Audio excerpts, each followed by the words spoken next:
How you sure about this one, Chief? Hello, Rookie. I'm gonna. Hello. Be back. There will be continued improvements to server meshing and to Star Engine. But having moved past this last big technological hurdle has allowed us to finally focus on quality of life and stability improvements, something that has long been overdue. We're about to deliver our 9th patch in 10 months, with content that has brought Star Citizen storytelling into new and exciting directions. We pushed more than 24 features and more than 2,000 bug fixes. And while there is still a long way to go, the game has gotten more stable, performant, and fun as a result. We see this in player metrics. More of you play every day. The daily average users is up 45% from last year, and your play time is up 15%. So more people venture out into the verse and stay there longer than ever before. And through all that, we've told the dual stories of the Frontier Fighters Assault on Pyro and the moral compromises being made to combat the regen crisis. Now, as those stories come to a rest for the time being, it's time to look forward to the next chapter of Star Citizen, where the instability in Pyro and the callous actions of some pave the way to new adventures, new locations, and new threats. Last year, we announced our next Star Citizen would be Nyx, Raven, what's up? home to the People's Alliance of Levski and bordering the Vandal threat. Today, we're proud to share that your adventures in Nyx begin not next year, but next month, when Star Citizen's third No system shit. comes online in Alpha 4.4. 2 new systems in 1 year. That's only possible because of the tireless work of our development teams, server meshing accelerating what's possible, the support teams behind the scenes, and most importantly, all of you. Now, I do miss that we're not all together under one roof this year, but in many ways, we're more connected than ever. Across the globe, many of you are gathering at watch parties, 9 of them with our developers in attendance, and countless others springing up in communities everywhere, and all happening simultaneously today. So even if we're separated by oceans and continents, we're bound together by the same passion for space, for discovery, and for this incredible universe we're building together. Whether you're at home or alongside your crew at a watch party, grab a drink, sit back, and let us take you inside our up-and-coming plans for the next year of Star Citizen.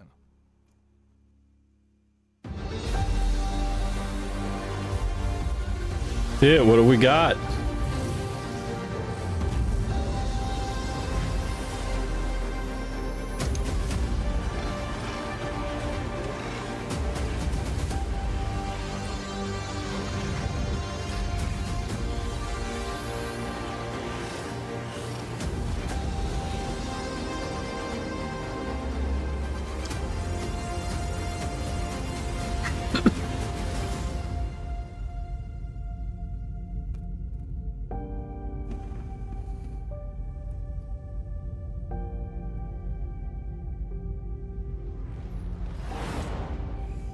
So we're getting Nyx next month.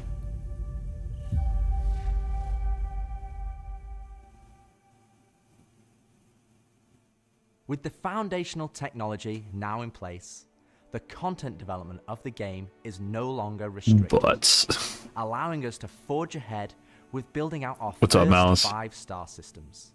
Nyx will see the much-loved Levski landing zone added back to the verse. Oh, Levski. While also bringing you one of its most iconic landmarks, the Glacian Belt. Here, you'll experience a new combined arms operation that will introduce new factions and new adventures for you to discover. With this edition of our 3rd star system, we're also going to do something that's at the heart of the entire Star Citizen experience, and that is to build it right in front of you. As we have done this year, with the addition of several major locations, such as the Hathor facility or the Lazarus complex, we will continue to unveil new Nyx content throughout the year. It's a slightly different approach to how we deliver Pyro, but we feel this gets the content into your hands sooner and shows our intent as we continue our march towards 1.0. I'm so incredibly proud of the work our teams have done and are continuing to do, and we're excited to have you on this next step of our journey. That's exciting. Any journey in Star Citizen, that begins with a little story.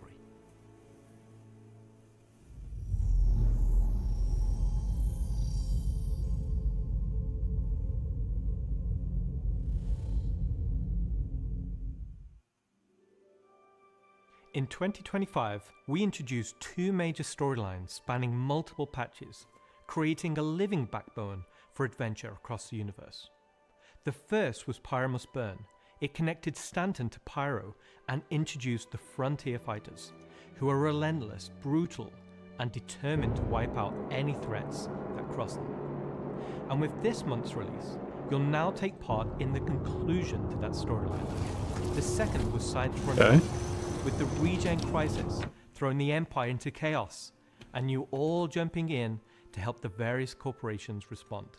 Through that journey, we pulled back the curtain on ASD and its shady practices, uncovering long-forgotten Onyx facilities, and met new characters like Dr. Logan Yorin and Detective Arkham Mella of the Hokro Agency. And just like the Pyro Must Burn storyline carried us into a new system, Science Run Amok is now setting the stage for Nyx, the next step in the larger story we're telling on the road to 1.0.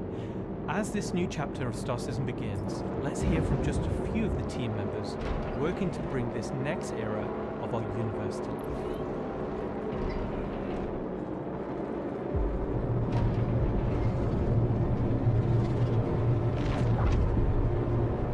When the Nyx system was first discovered, the United Empire, or the UE, came out and did scans and kind of found out that the system wasn't really for settled. The planets were too hard to terraform, the resources were too tough to get, so they opened it up. And one company saw opportunity where the UE didn't. Well, thanks for the game. I'm gonna hop off Discord for now. Expanded into the system and tried to mine as much as they could, making a very slim margin by the sheer quantity of resources they were pulling out. The system itself sort of ran its course from sort of a large corporate interest perspective, and then was mostly left abandoned. Now this ended up being the ideal situation for the People's Alliance, who were a group of revolutionaries who were trying to Thanks for the game, guys. I'm gonna hop off Discord for now, and I'm gonna focus on the CitizenCon. No worries. So see ya. They went to the next Catch up with you guys later. And established what became known as Levski. They wanted to make it everything that the UEE wasn't at this time. They set up what they saw as their ideal society, where everyone's voices would be heard, where everyone would be equal. But Hesse, what's up? Right now, just watching the Star Citizen. Nyx today is kind of at an interesting point in its history. CitizenCon. The UE has kind of transformed itself into a democratic society. What is their role? What are the People's Alliance rebelling against? And they still see the Empire as being inherently unfair. They see their role as still trying to create a free and fair society.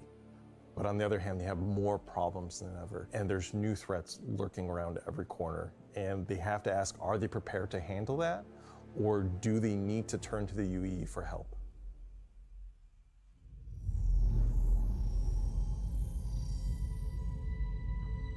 The hat day today. Making a star system is you approach it from kind of two angles in a weird way. What is this system bringing to the gallery? How does this new system plug into it, and what does it bring to the table from a sort of a flavor experience? We want to make sure that whatever it's bringing to the company is unique and has some flair to it. So the Nix system is a remote system where people want to go and live free outside of the pressure and influence of the UEE. It's a remote and rugged system with a lot of hostility coming from the ever-present threat of Vandal. It's kind of like a frontier-esque thing. It's not lawless like... We're gonna get more Vandal stuff? Pyro's more like a Mad Max wasteland, and Nix is more like Silverado or like Deadwood, right? It's kind of like a smaller scope. The emptiness and the loneliness is the defining factor. You're still going to find gangs, you're still going to find hostile presences, but it's where people go if they want to live off the grid. The People's Alliance is the main peacekeeping force in Nix. They were unhappy with the direction that the Empire was going under the Messers. They got out. They said, we're just going to start from scratch, build our own society, but build it the way that we think it needs to be built. They're not perfect. They're just people, but they're doing their best. They want to help keep Nix safe and make it prosper. They are trying to do the best that they can, but are faced with the realities of dealing with people, which is tricky. Ain't that the truth? The Pyro Star is quite a warm star. Stanton Star is quite neutral. And the Nix is a little bit cooler. The system has its star, and it has this dark, really, really dense gas sort of nebulous cloud. And it has points of light scattered around it, and those points of light in this gas cloud is really, really hazy.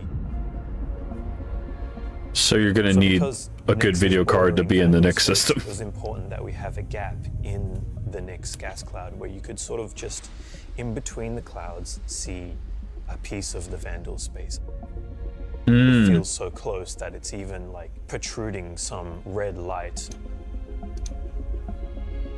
Interesting. The level designers are using it as an actual visual indicator of where to place more dangerous POIs. So if you point your ship in the direction of it, you should find, as we build it out, that you will be in more and more danger. And I think that's really cool. To give more atmosphere, I was testing out adding some sort of space snowflakes, essentially. So when you look towards the sun, you can sort of see that sort of like sparkle. But then when you look away from the sun, you'll see the reflections and sort of like little glints of light.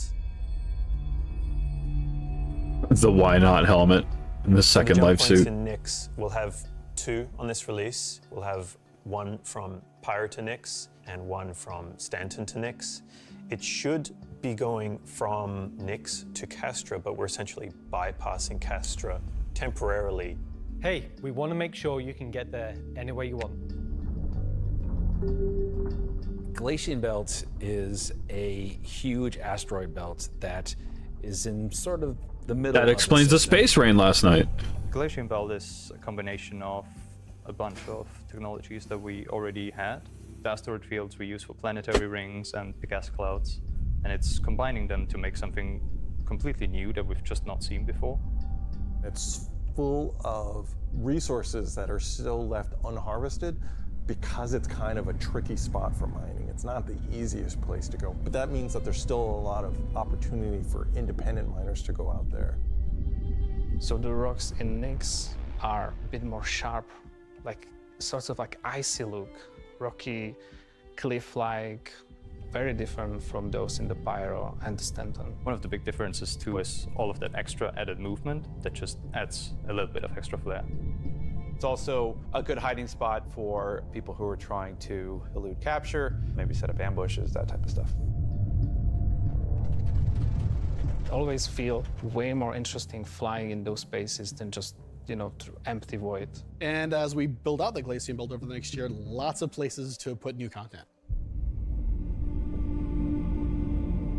Delamar is a very large asteroid in the Glacium Belt that QV Planet Services had built a mining base on that got taken over by the People's Alliance and renamed Levski.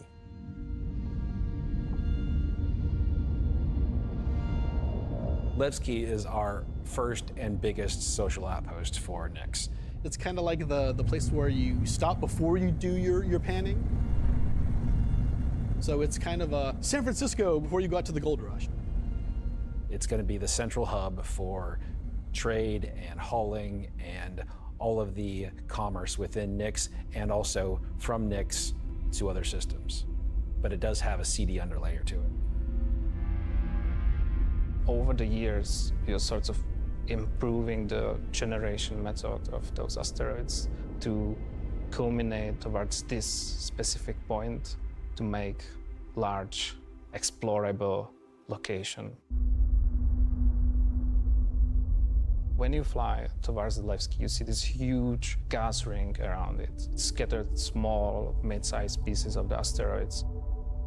Well, Levski is immediately apparently unique by the fact that it's a facility clamped onto the side of an asteroid. The breathtaking views of looking into the belt instantly gives it a unique charm and flavor. As you approach, you'll initially see a very dramatic borehole that goes all the way through the asteroid. You'll also see, growing out from there and alongside Levski, there will be landing pads along what I'd call the spine. Lots of industrial pipes and transport systems to bring out the refined mining materials when it was a mining station. Before, we were using an actual planet, so we had all of the space available to place The all of these gape. structures. But now it kind of meant that we had to create an asteroid which has the appropriate size to. If we took the whole shot of the asteroid, you will see that there is an area to fly underneath. We plan on bringing in hull C gameplay, so this is exterior cargo elevators, so as a team you will be able to load and unload cargo. Hull C! There's a lot more movement on the exterior, such as the cargo trains going around tracks. It's now Nyx going to be fully is EVA. clearly a place for Mitchum. Oh no! There will be walkways around the main landing zone to walk on using gravity plates, but you can drift off and kind of go wherever you want. They can explore fully the whole place, which is great.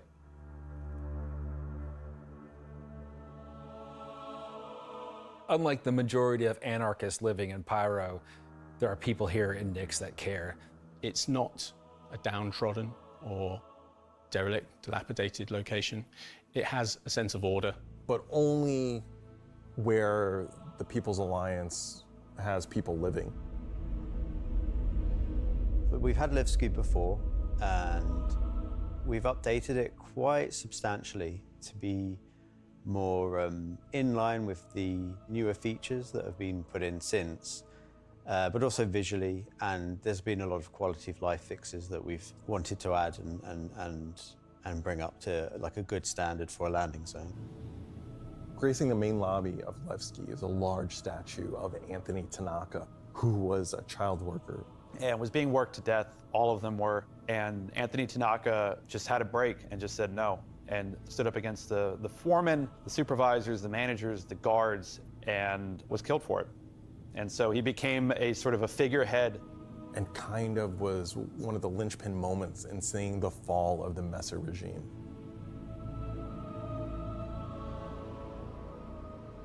So if you take the elevator up to the top deck, you'll see the top view and the cargo area as well. So that you can go through the cargo shop. You've got your normal kind of cargo needs. You'll have ability to trade and buy your tractor beam and other gear that you need. So if you were to die in the Nix system, then one of the places you might come out from is the hospital in Levski, which is called the Mercy Hospital. So Mercy Hospital is just basically, it's a local med station for all the residents of Levski, anybody traveling through the system. Again, they're trying to provide as good medical help for people as they can. When you arrive at the HAB's location, you'll be presented with a lobby, elevator bank, and then you will take that transit to the HAB room. So within that room will be pods. And that's where the original miners would have lived. They're not the nicest, and they're a bit messy, but they're a home for people in Levski. If you head down to the lower view deck, you'll go through into the Grand Barter, which is your main social and commercial area of Levski. This is where you will see market sellers selling their wares. There will be stalls, there will be kind of more embedded shops. I'm excited to see some more like Forgeries, which is your armor shop. variants of armors and Also weapons. Conscientious objects, which is for weapons. There's also one of my favorite places, Cafe Musée, which is where you can go down into some of the more rocky depths and grab yourself a drink, and you never know who you meet down there. I'm really hoping the standing arcade machines will eventually work Other routes around and little side passages. that they have in bars. There's another shop that's away from that area called Teachers. Teach's Ship Shop is basically where you would go if you were looking to pick up a used ship, buy some ship parts, fix up your old ship, find some new stuff, sell some scrap. We've closed up Dumpers Depot for Levski, and everything that used to be sold there will now be sold at Teachers. Another new area, as well as the cargo shop that we've added, is the refinery deck for Levski. That's where you can take your processed goods, not just from Levski, but from the rest of the Nix system, and refine and sell those goods there. As a lot of the content in the next releases for Nix is going to be mining related. So it's super important. Thank you for the follow. that Levski is a really nice hub for mining type of gameplay. So we're really happy to bring Levski back into the game. It's been gone for quite a few years now. I think it really provided a unique environment of it's run down, but the people who live there love it and are working their hardest to make it a great place to live. This is a location that has a lot of nostalgia for you guys, and we don't want this just to be a re-release. We do want you to go, wow. It's not going to be as complete as Pyro was when it first came out, but it's going to be our first iteration, and you're going to be able to see it grow as we work on it. Like with everything, we're always learning and improving and finding new ways. I mean, is there anything more Star Citizen than just building the system while the players watch us build it around them? It's going to add a nice dynamic to Stanton and be a much more calming of style system than Pyro. The people that would have played it before are going to love to see this come back, and the people that haven't seen it before, it's going to be a great new location. This is the first time that I'm going to be able to touch stuff and kind of bring my own content to the game, and that's really exciting to me. Levski coming back into the game is a huge milestone personally for me. So I worked on the original quite some time ago, so seeing it come back and updated and improved and better is fantastic. Hell yeah.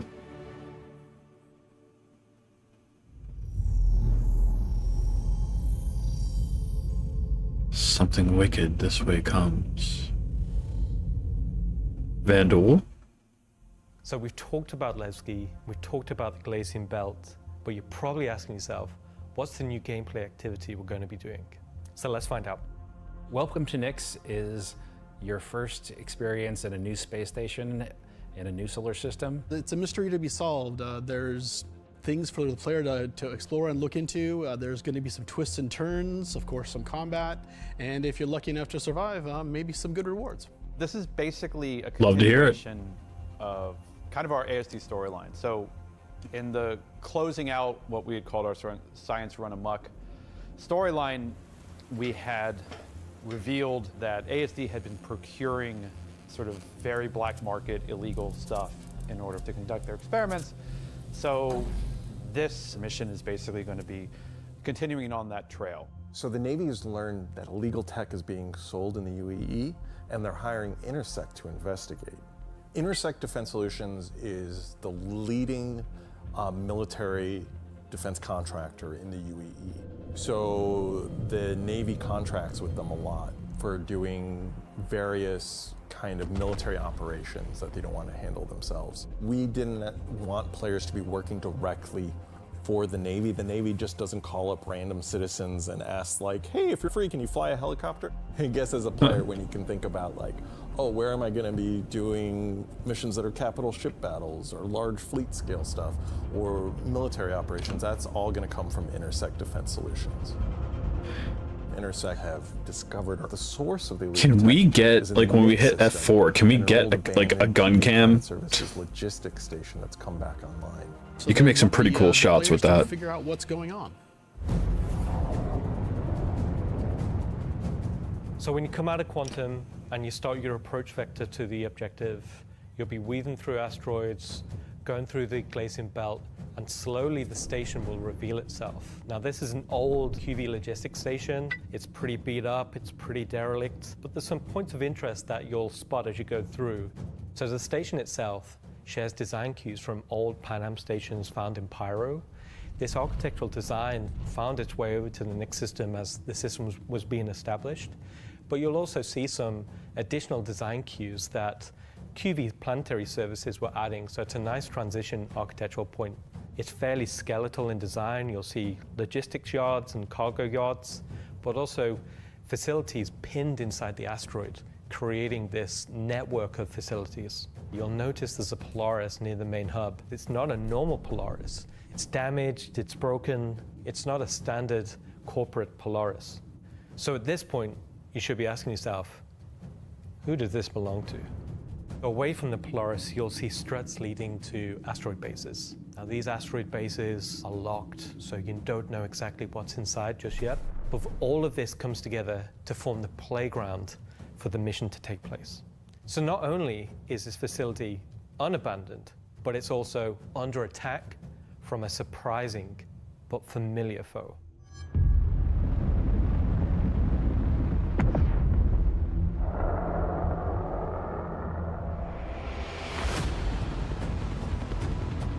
Bandul.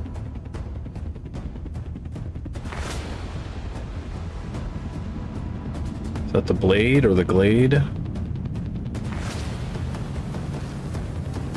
Which Vandal ship is that? You got the scythe. Looks like a scythe, blade, and a glade, yeah. First time in the PU, the Vandal.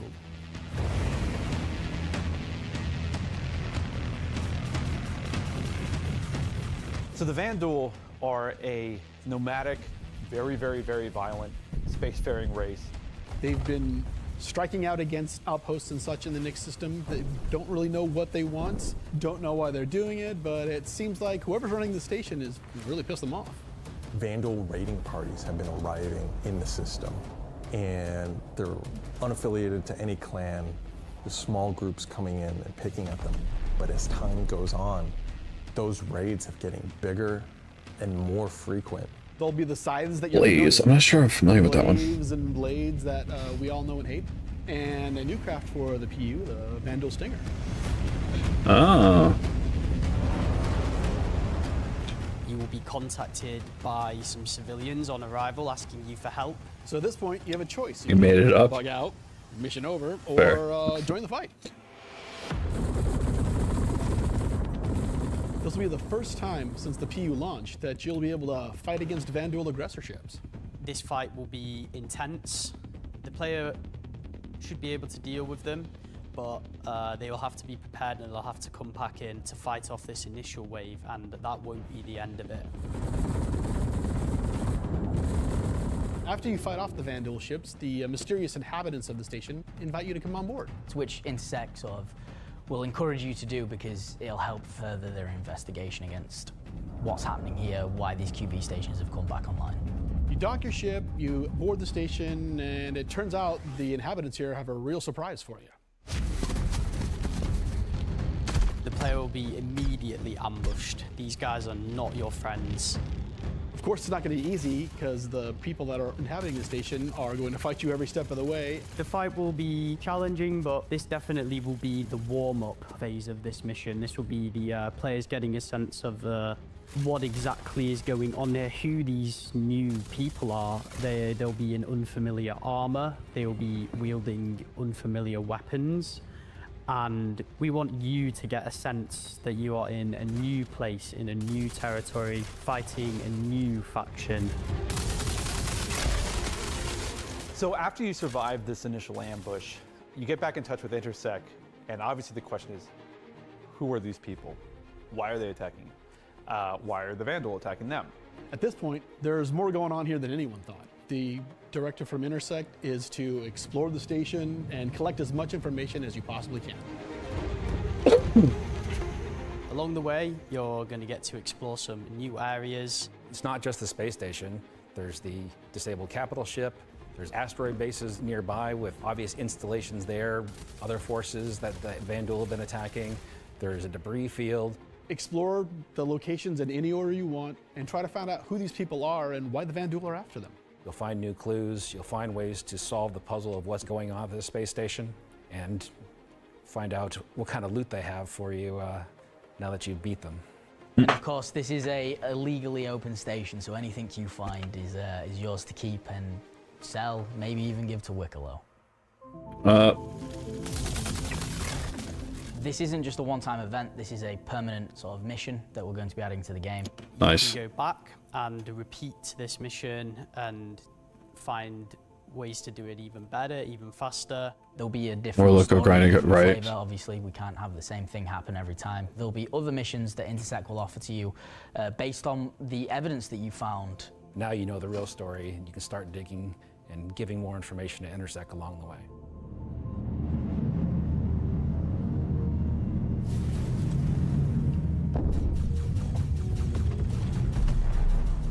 I'm super excited to finally see the Vandal in the PU. I'm excited to bring cool Vandal ship combat to SC. Players in the PU will now get to face down these awesome ships and get a taste of like we already have it in Arena Commander, where you get to fight the Vandal swarm, and being able to do that in the PU is going to be, I think, a heck of a lot of fun. So this marks a great milestone for us for not only pushing hard and adding great content this year, we're also being able to introduce the next star system and introducing the next landscape to tell new stories and add new gameplay beats into the ever-expanding universe. So we'll leave 4.4 there. If you're at one of the watch parties, please raise a toast to the great work that all the teams have been doing this year. And I'll be right back in just a few minutes to look ahead at some of the things coming in 2026. Hello, everyone, and welcome to the Voyager Bar in beautiful scenic Orizon, where the staff of Cloud Imperium Games Manchester is gathered for their very own CitizenCon Direct watch party.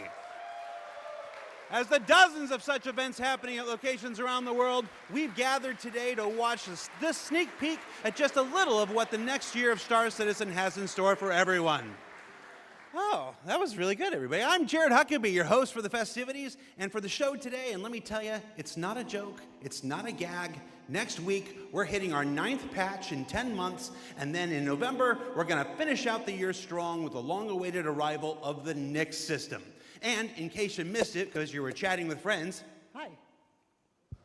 It's not the lawless wasteland of Pyro many folks have been speculating, but an independent system with its own set of rules and laws and multiple ways to get there. It's an exciting time for everyone at Cloud Imperium Games because, as the architects of our persistent universe said at the start of the show, the foundational tech that we've been building for so many years has now unlocked us to bring more to Star Citizen than ever before as we continue our journey towards 1.0.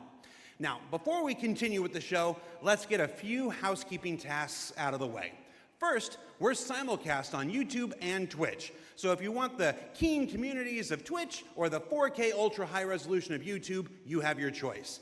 Second, throughout the broadcast today, we want to see and hear what you have to say along the way, and you can tell us on social media by using hashtag CitizenCon. We're especially interested to see any photos from those watch parties that are happening across the globe, and we're going to find some way to bring a few of them into the broadcast later in the program. Third, we've also had a CitizenCon contest going for people to create their very own slice of life in the PU videos, and we played the winning entries during our pre-show countdown. The offerings were super varied. The idea was to work with a team to show the life of a miner or a hauler or a bounty hunter or whatever. But one guy just said, I'm gonna make a video about how awesome I am. And I respect that. So shout out Nocturnal Revenant. I don't remember if you were one of the winners getting an L21 Wolf from Kruger for their efforts, but you won the coveted Disco Lando Complete Narcissist Award. Good job. And to all the winners, I'm sure someone will either be in touch with you about your wolves or they'll just show up on your accounts. I really don't know how that process works. Probably would have been good to find out before the show, huh? He's so afraid. Either way, if you missed the pre-show and are curious if you won, you can check the replay after we're done here today. All right. I just realized that my bosses, Chris and Sandy, are sitting in a movie theater watch party in Switzerland right now. A completely captive audience. So real behind the scenes here. This is especially torturous for Chris right now because he's super excited about the next segment we've got coming up. Aren't you, Chris? And you're just sat there right now, forced to watch and listen to anything I say. Do either of you regret that decision so long ago? All right, so I've probably pushed my luck enough. Let's get to the next thing. When Nyx arrives next month, it'll have Levski, the Glacium Belt, and the new Welcome to Nyx operation we just discussed. But throughout yeah, screw you, Chris. we'll also continue to build the star system out with new features and new technologies that will not only set Nyx apart and give it a unique identity from its sibling star systems, but continue to set Star Citizen apart from other video games altogether. Now at this point, if you're running one of the watch parties, you're gonna wanna crank your speakers up for some brand new music from the maestro Pedro himself, and let's take a look at some of what the next year has to offer for the Nyx system.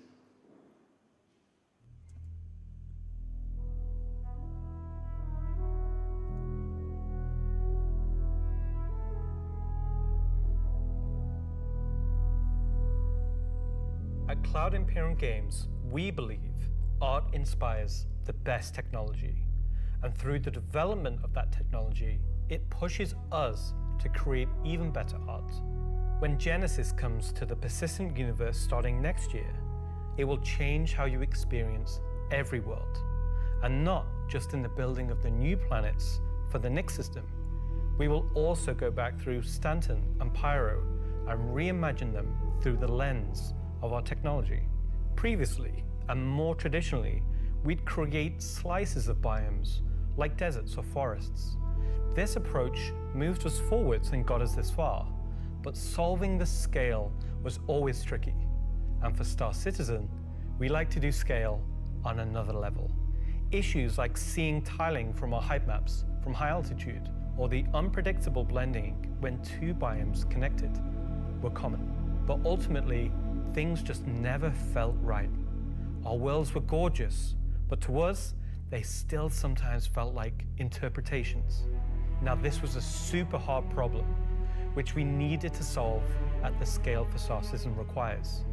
We challenged ourselves to emulate nature in the most believable way, and not just on a planetary scale, but to our level of detail.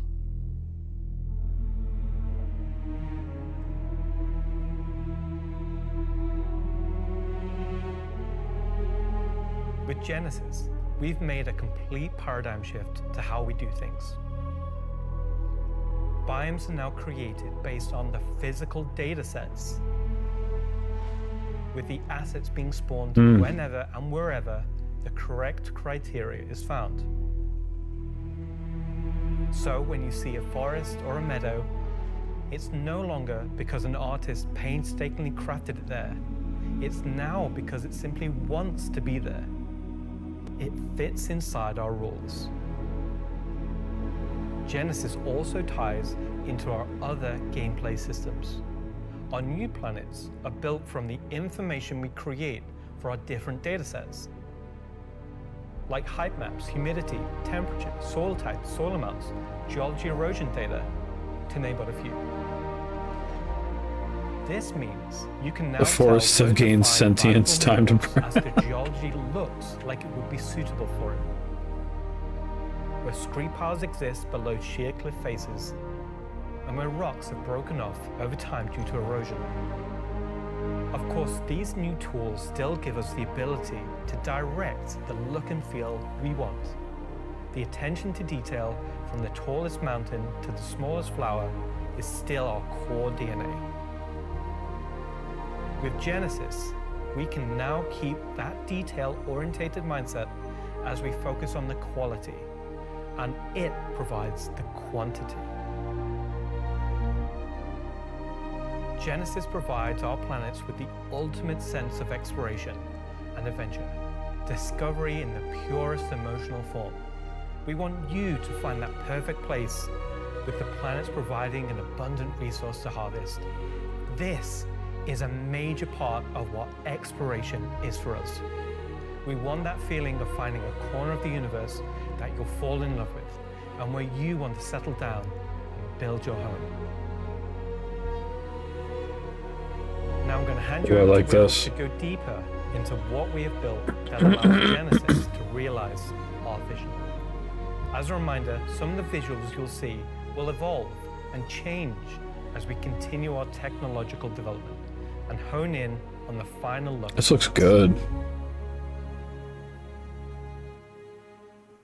Thanks, Ian. So, in case it's not already clear, Genesis is our name for a group of technologies that are improving our ability to build worlds, refining those that we've already created, and ultimately expanding our persistent universe to the scale and quality that we all expect. I work on Planet Tech, so let's talk about how that's continued to evolve since our presentation last year. And instead of just highlighting some really cool biomes that we can create, let's go ahead and show how all this work applies to the upcoming planets of Nyx. I was wondering when There they're are gonna 3 do planets this. in Nyx. Nyx 3 is a gas giant, and I think it's blue. It's not going to surface. I don't really know. Nyx 2 is a yellow, toxic. It's got like this high pressure atmosphere, and it's like a very volatile planet with high risk reward gameplay. It's going to have some really interesting biomes for you to discover, but for now, just know it's going to be dangerous, because today we're going to focus on what we consider to be the hero planet of this system.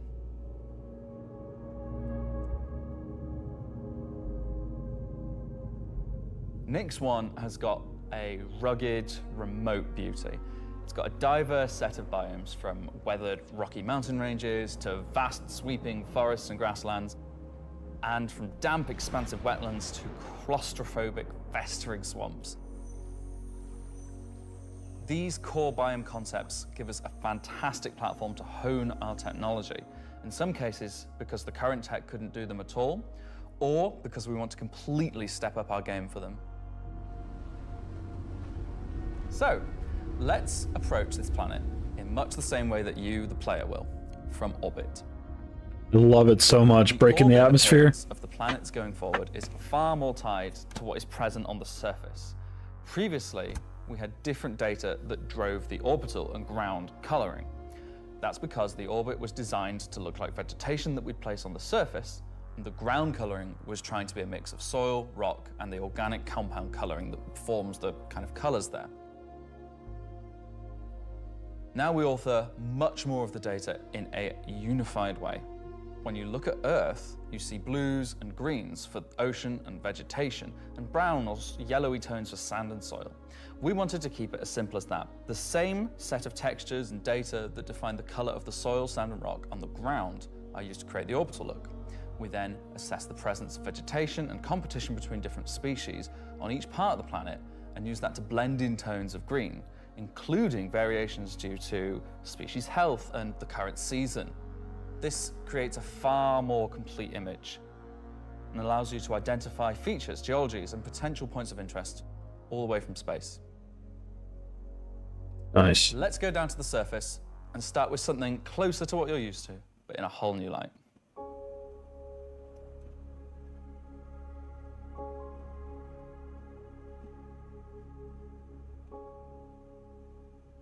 When we approached the surface of the planet, we wanted to start by focusing on just the soil and rock. One of the things that was missing from our terrain previously was simply feature complexity. Looking at our contemporaries, we lacked detail at the ground scale. To combat this, we've added a new layer of data. That layer is called the medium tiles. These are intelligently placed on top of the existing 4-kilometer terrain tiles based on slope, soil type, and other erosion data. And these medium tiles don't just create height changes, they also bring in local erosion data both for soil and bedrock size values.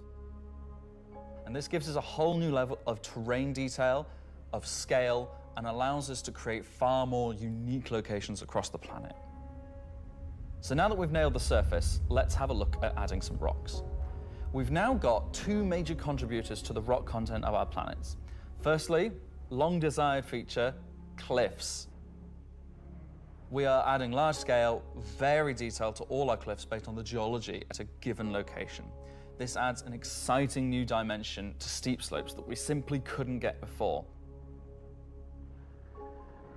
The second is a big one for you ground vehicle enthusiasts. Gorgeous.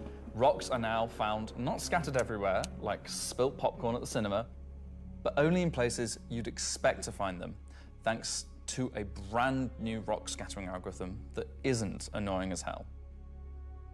Using physical data generated for each large and medium tile, now rock distribution makes sense and has a physical basis. So if you're still crashing into them after this comes out, that's on you. The rock assets themselves have had a glow up too. We now create rock sets related to a particular geology that look like they originated from the same source. And this ties into how we'll be distributing minables in much more interesting ways too.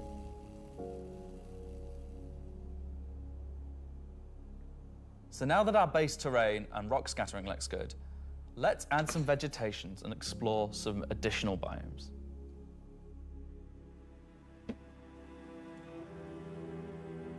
Next one's forests and grasslands are full of trees, various grass species, rock formations, and they're found in all sorts of elevations like mountain valleys, open plains, and dense meadows. And when we start to add a bit of fresh water, they begin transitioning into more wetland-type biomes. And while forests are super cool, let's focus on the grasslands and wetlands today. So, how are we making these look so great? Obviously, we've had grass before, but never meadows of it, because until now, we haven't been able to spawn grass in large enough quantities or effectively represented at distance. So we're stepping up our game in terms of spawning, shaping, and shading grass. That looks so good. With Genesis, we now leverage GPU spawning to create vast quantities of assets across all biomes, whether it be dense meadows or more complex collections of ground cover like you can see in these wetlands. We are also able to fit our grass tiles to the ground by conforming them to the unique terrain underneath. Now we can finally cover complex terrain shapes with grass and ground cover assets, and as a result they are now gravity aligned, meaning each blade is oriented as you'd expect and not sticking out like before. Wow, they're using the GPU for this one. Right. Next, let's take a look at how we light our grass. Now, as in real life, the shading of a grass blade, or indeed a whole field of grass, is lit very differently to like a flat surface. We now use a solution that shades meadows of grass far more like fur or hair. And this, if you think about it, makes sense. At a distance, a field of grass is far more like a carpet or cloth than a flat surface. This improves how our grass looks from a near perspective, as well as bringing us nicely into how we're solving the distant representation of grass. So let's talk about the distance problem. One of our biggest achievements with Genesis is allowing us to build beautiful biomes out of flora and geology assets like a building set. Can I say Lego? No. Too late. But in the past, this broke down very quickly when objects simply disappeared when viewing the same biome from 10, 20, 100 kilometers away. Because we don't hide planetary transitions and allow you to view complex regions from very large distances, there are almost infinite perspectives from which you can see a location in Star Citizen. So, how can we afford to evaluate complex spawning logic at runtime for the entire swathes of the planet? Enter the virtual terrain. Virtual terrain, or VT for short, is how we now cache and represent our terrain at varying scales. This has been the enabler for all of the lovely advances in terrain complexity and asset spawning we've shown so far. And it's also how we now evaluate and represent vegetation from a distance. When creating the VT for each part of the terrain, we assess if vegetation has covered the ground, and if so, what shading should be applied. For all of our biomes, we're now able to use the same shading model for the distant representation as the close-up asset, whether that's our lovely rolling hills, some more dramatic rockscapes, those muggy wetlands, or even our festering swamps. So yeah, we didn't forget about the swamps, and they're coming to Nyx 1 as well. Built using the lessons learned and all the technologies we've developed, these swamps now spring into existence from the planetary data. This biome combines all of the elements from the other biomes we've shown you today, from water interaction, denser spawning, unique ground coverage, and I think it creates something really unique.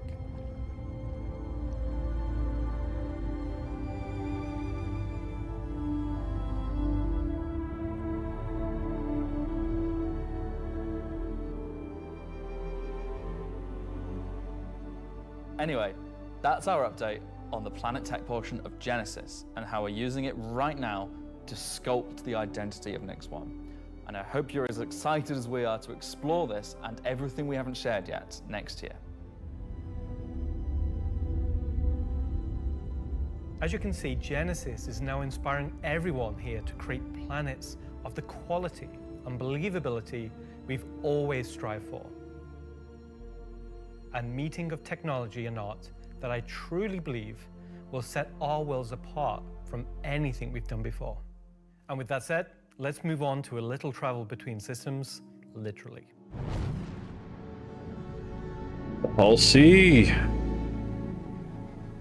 Up until now, our mission system has been specific to the star system you're in, meaning a Stanton mission has to take place in the Stanton system, and a Pyro mission has to take place there. We've never been able to link these together, but with the introduction of our third star system, it's time for this to change. And that begins with the introduction of interstellar cargo. What are you talking about today? System-to-system hauling missions. Hauling is back. No one said hauling was gone. He doesn't even play the game? These are exactly what they say on the tin. Missions where you're going to start in, say, Stanton and end in Nyx, taking various volumes of cargo between the stations. So there'll be high volumes of cargo that kind of fulfill the purpose for the Hull C and the other series of Hull ships. And there'll be a few sort of more direct routes. So you might pick up some cargo from Ruin Station in Pyro and go through the jump point to Stanton and drop it off there at one of the Elios. So if you've never sort of experienced the jump point or going through it, these missions will require you to. They're no way limited. You can do them in any sort of ship you want, any size of ship. I'll be doing them in my Drake cutter myself, between Stanton and Nyx. Just a Drake cutter? I've got a few ships, but the Drake cutter is really cute, so. One thing that we're looking to add with these interstellar missions is scripted combat encounters where you can be attacked by NPC ships. Maybe the mission giver has tipped off some pirates who are looking to get a hold of that cargo. Oh, as shit. well as express missions, which means the deadline timers that you're used to in the regular hauling missions might get really tight and you've got to learn to be very fast. All of the love and care that has gone into hauling missions so far with the logistical network and making sure they make sense within the themes of the systems, just as much love has gone into the interstellar missions we're making now. So you might have to run cargo with an escort. At the start of the show, we said we was going to build out the Nix system right in front of you after 4.4 launches next month. And while we want to keep as much of what we're doing behind closed doors, so you can discover it for yourself, in-game and on your own, we still are excited to share with you a brief look at one of our up-and-coming locations we're calling Rockcracker. Oh. What's that? Okay, so Rockcracker, Jared, is our internal name. Rockcracker is where you have to crack a rock. It's a big rock. You want more? So way out into the Kiga Belt, you'll find these old QV breaker stations.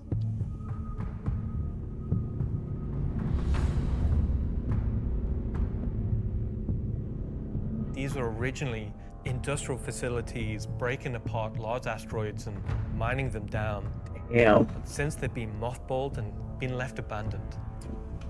So you're going to have to find your way inside and thinking about how do we bring this facility back to life. It's not just about flipping a switch. As you bring these stations back to life, you'll be lighting the beacon and calling attention to these long forgotten places. Crack my rock, if you know what I mean. One of the main features is the laser head, which will Don't think I do. require certain things to get working. It's up to you and your friends to find how to get in. There'll be a variety of options. Whether you're discovering the bowels of the station and mining your way through long-forgotten tunnels, or you're going through the main laser entrance. Now, as you're traversing through the facility, you'll find the old engine room. Now, there may be ways to bring the facility back to life, kickstart the engines, and bring power to different parts of the facility. Maybe eventually bringing the laser back online and cracking some rocks. The secondary gameplay loop is FPS combat. You're not there by yourself. There may be squatters and outlaws in these stations trying to stop you from what you want to do.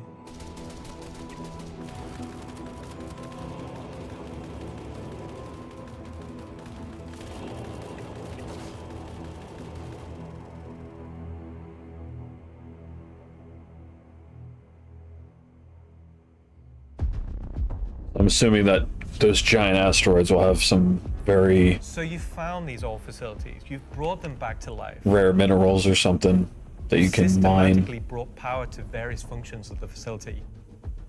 You've activated the laser. You've fired the laser. You've broken apart the rock.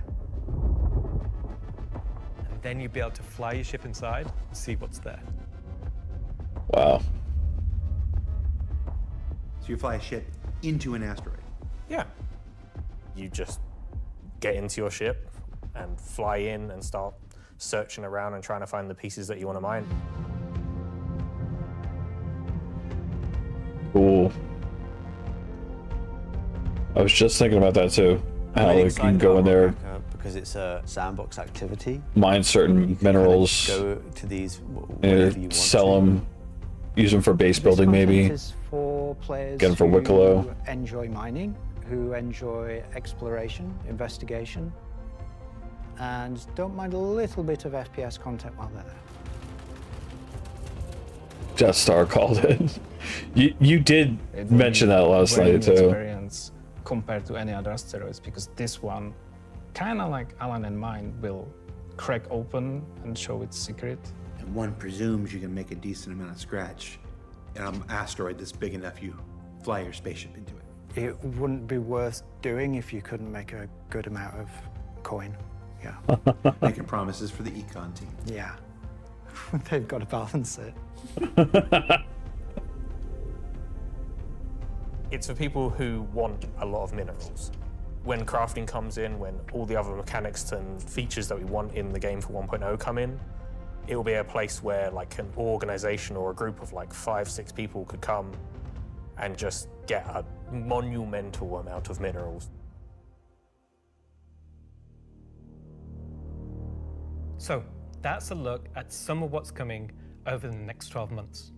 In addition to what we've shown, there'll be new mission packs tailored to the People's Alliance and their struggles. There'll be events that invest you into the evolving storyline of all 3 systems we'll have in the game. And of course, when we begin populating these with new planets, there'll be a whole host of ground-based POIs, settlements and structures inhabited by those trying to make their way in the verse. And all of this in service of building star systems that complement the massive corporate yard of Stanton, the lawless ganking of Pyro, and now the new frontier of discovery for the Nyx system. Should I say ganking? You already did.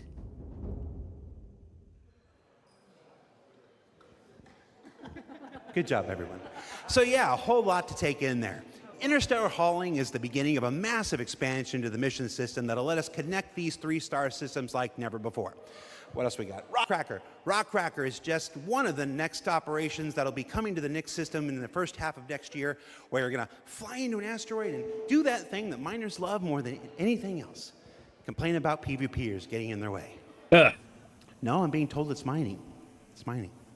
And of course, one of the most anticipated features coming to Star Citizen, Genesis, and what that means for the planets of Star Citizen, including the ones already in there. So let's talk to Will Hain and find out more. And I'm just remembering that Will Hain is in France at the watch party. Okay, France. Ask Slarty Bartfast over there how they're going to use Genesis to update the planets and moons of Stanton and get back to me, all right?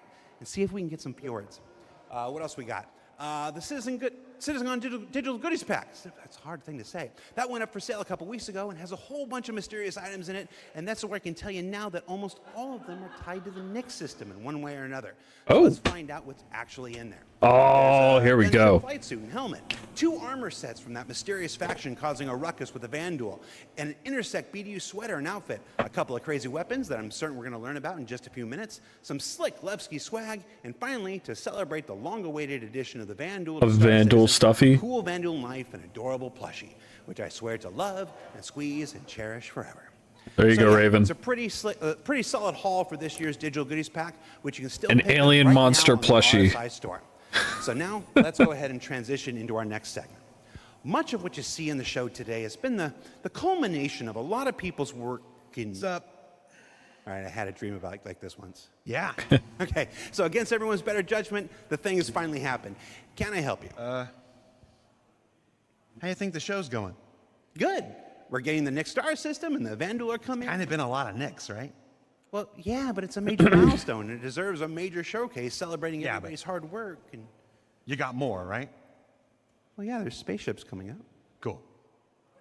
Wow, it's like they only scanned the original community portion of me. If pictures steal your soul, imagine what face scanning and PCAP does. Well, this has been super cringe. So I'm gonna head out. Bye. Oh, regular CitizenCon is still better. You should have done that. Of course. Thank you. Part of me that isn't a soulless marketing puppet. All right. No. Let's just go to some spaceships, shall we? Hi, my name's John Crew. I'm the local director here at CIG. Soulless marketing puppet, an actual puppet of him. We're going to talk about 3 new ships coming to the persistent universe. Oh man, that was good. All right, we're getting into ships. Yeah, talking ship. Hell yeah, let's do it. Last year Perseus. has been pretty hectic in terms of vehicle deliveries. I think we've delivered the most we've ever done in a 12-month period, and we've covered all the way from tiny little snubs all the way up to capital ships. We've kind of filled out a few little gaps. We've introduced some new ships by some old manufacturers. You had the Polaris come out, and obviously people have enjoyed playing with that. We snuck the Idris in without none of you expecting it for a while, and it's been a busy year. It's nice to start revisit some of the older catalogue and some of the bigger ships again. I think my favourite ship from the last year is a tie between the Wolf and the Golem. Favourite ship in the last year? Probably the Wolf. I feel like it's the obvious one. I'm trying to think of something else, but I really like the Wolf. Everyone's mentioned the Wolf. The Wolf's everyone's favourite. The Wolf, obviously, a return of Kruger, a completely new aesthetic to the game. The Wolf was, you know, it was kind of everything we set it out to be, and it revived an old manufacturer. We've not seen anything from a while, so yeah, I'm going to say the Wolf. The Golem, I think, is just an incredibly well-formed ship in such a small package. It really just shows off that Drake aesthetic, giving you the absolute bare Yeah, I kind of want to get a Wolf. to perform a role. I honestly do really like. What a great ship! Spend money, I think it right? came out really well. It's kind of hard to pin down a favourite, to be honest, because we've released, you know, a lot of really cool ships. Next year, we've got some super exciting ships coming up. We're ticking off a few big ones, which is good. We're going to see, again, maybe some ships from some manufacturers that don't have that many in their lineup. There's a few big challenging ones starting. I should not be yawning this much. They're good. A breadth of ships, should we say. The 3 new ships we're going to introduce today all tie in some way to the primary factions fighting over the Nyx system. We'll start with the People's Alliance and Anvil Aerospace. I do like Anvil. What do we got? Anvil is a very military-based brand. It's been a brand that's in Star Citizen for a long time, fighting for lots of military contracts and lore, often up against Aegis, and to the point it actually beat Aegis in the past. You will be familiar with a lot of their ships' designs, such as the Hornet and Lightning. Earlier this year, we introduced the Anvil Asgard, based on the Valkyrie chassis, which is an extremely popular offering. And this year, we're bringing the concept ship we introduced last year, the Anvil Paladin, to life. There it is. Paladin is a gunship from Anvil Aerospace designed to support ground operations. A gunship is a ship that's designed to sustain a sustained firefight while dealing a lot of damage, also taking damage. We don't have a lot of gunships in the game, the true dedicated gunships. They are quite a tricky archetype to control in game without being too powerful. It's designed with a lot of firepower and high armor and health, but very low maneuverability. It's multi-crew. It's just built purely for battle. It's got lots of armor, lots of guns, big guns. It's got a very similar squat kind of form to the Valkyrie. It kind of reminds me of, I guess, like a pit bull. Obviously a very menacing silhouette. It looks quite forward-weighted in its stance. It feels like it's coming towards you even when it's just sat still, and I think that's something that helps with it feeling intimidating.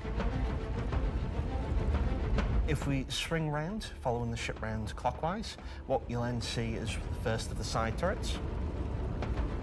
If you notice the canopy, you'll see that there's a fairly thick space between where the glass is and the hull exterior. That's because it has deployable armor, which can come out and give you a little bit more cover while you're actually attacking the target head on. It's got these really nice kind of the shutter shades. turrets out on the sides just to try and give as much kind of range for those turrets as we can get. Ooh, I like that. Which is controlled by one of the 2 remote stations underneath the bridge. If we come around to the rear, you'll see a rail. Now that rail mounts the main turret of the ship, which is controlled by the co-pilot. So you've got full 360 coverage underneath, full 360 coverage It's rhinos? on top with it. And then the side turrets also have 360 coverage that way around and 180 out sideways. So really you have, between the turrets, pretty much 360 coverage in all directions. One of the unique things about the Paladin is all the turrets are remote and all the crew are located in this one central 2-story room. A lot of our other gunships, the crew gets scattered across the ship, but with the Paladin, you're all sat together with a nice, cool experience, so you can really feel like you're playing as a group. You've got the pilot, co-pilot up top, and you've got the gunners underneath, and I think that helps with the intention of what the ship does, because you've got this really nice kind of like gunner viewpoint down, kind of giving this lower coverage. We added a glass floor just to keep the 2 connected. I think that really helps with the feeling that you're all working together and communicating. That said, if you don't have the ability to fully crew a Paladin, you can still fly it and engage in combat solo. Obviously not as good as if you have a full crew, but you can't always guarantee your friends are going to be online. As a solo ship, it's pretty capable of doing a variety I love those of shutter missions. shades, So man. if you want to run this ship solo, 80s as fuck. Missions that, say, other heavy fighters like the Scorpius or other ships such as the Drake Cutlass could do.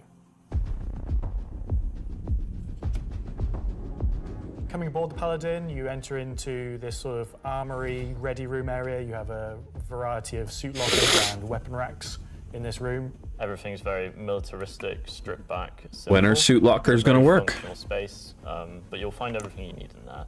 One of the improvements from the original concept is we've added a small dedicated cargo bay area, allowing you to store actual SCU crates. Forward of that is the route to the lower gunners, and then upstairs you have the bridge area, and then off that central area you have the dual living quarters, one on the left, one on the right, and then at the rear you have the main sort of engineering area where the majority of the components are. Also within the upper traversal area you also have a little breakout area with seating, food machine, toilets, etc. I think it's a very cool looking ship. I think we did a really nice job of taking what was there in the concept and adding an extra level of detail and trying to kind of push things forward. I think it hits the nail in terms of a really solid military ship. It's really complementary to some of the other ships in the Anvil lineup, so something like the Valkyrie, where you've got this big drop ship. You know, the Paladin's there just to make sure it's safe, make sure no one messes with you, and just basically scare people away. The thing I like most, I think, about the Paladin is that it's very clearly got a crew of 4, and they all kind of work and operate under the same conditions. You know, the pilot, co-pilot, and the 2 gunners, they're basically all equal on the ship. There's one toilet, everyone's got the same style of bunk. When they're at work, everyone's at the front of the ship together. It's really odd to me that you call that, you like that there's one toilet for 4 people. Well, you know, it's you all work together. You're all equal at work. Toilet seat never gets cold. Toilet seat never gets cold. Yeah. So that's the Anvil Paladin. Whilst originally a military-built craft, it's the perfect ship for folks on the frontier trying to defend against threats. And talking of threats, let's move to our next ship, a replica from Hesperia. Replica. Hesperia are a high-end manufacturer. They specialize in recreating exotic and particularly alien spacecraft. Effectively what they're doing is they're remanufacturing them, making them a little bit more suitable for kind of human flight. And the latest offering from Hesperia is the Vandal Stinger. The Vandal are big, scary space aliens. They're like 7-foot-tall, evil war race that sort of take over, steal technology, absorb it, fuse it all together into their own needs. They are the relatively nasty aliens that you sometimes hear about and haven't seen much of yet. They also make really cool spaceships.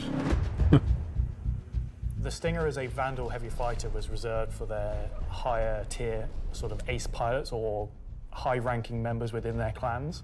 That thing does look wicked. The Stinger is a competitor to something like the FA or I guess the Scorpius. It packs a lot of firepower in quite a large frame, so it's a very, very tanky spacecraft. The firepower is almost unrivaled in terms of just both the number and the size of them. So it's there for players who don't want those are light strikes. They want to be in and out quickly. They want to be there brawling with big guns and taking all the hits.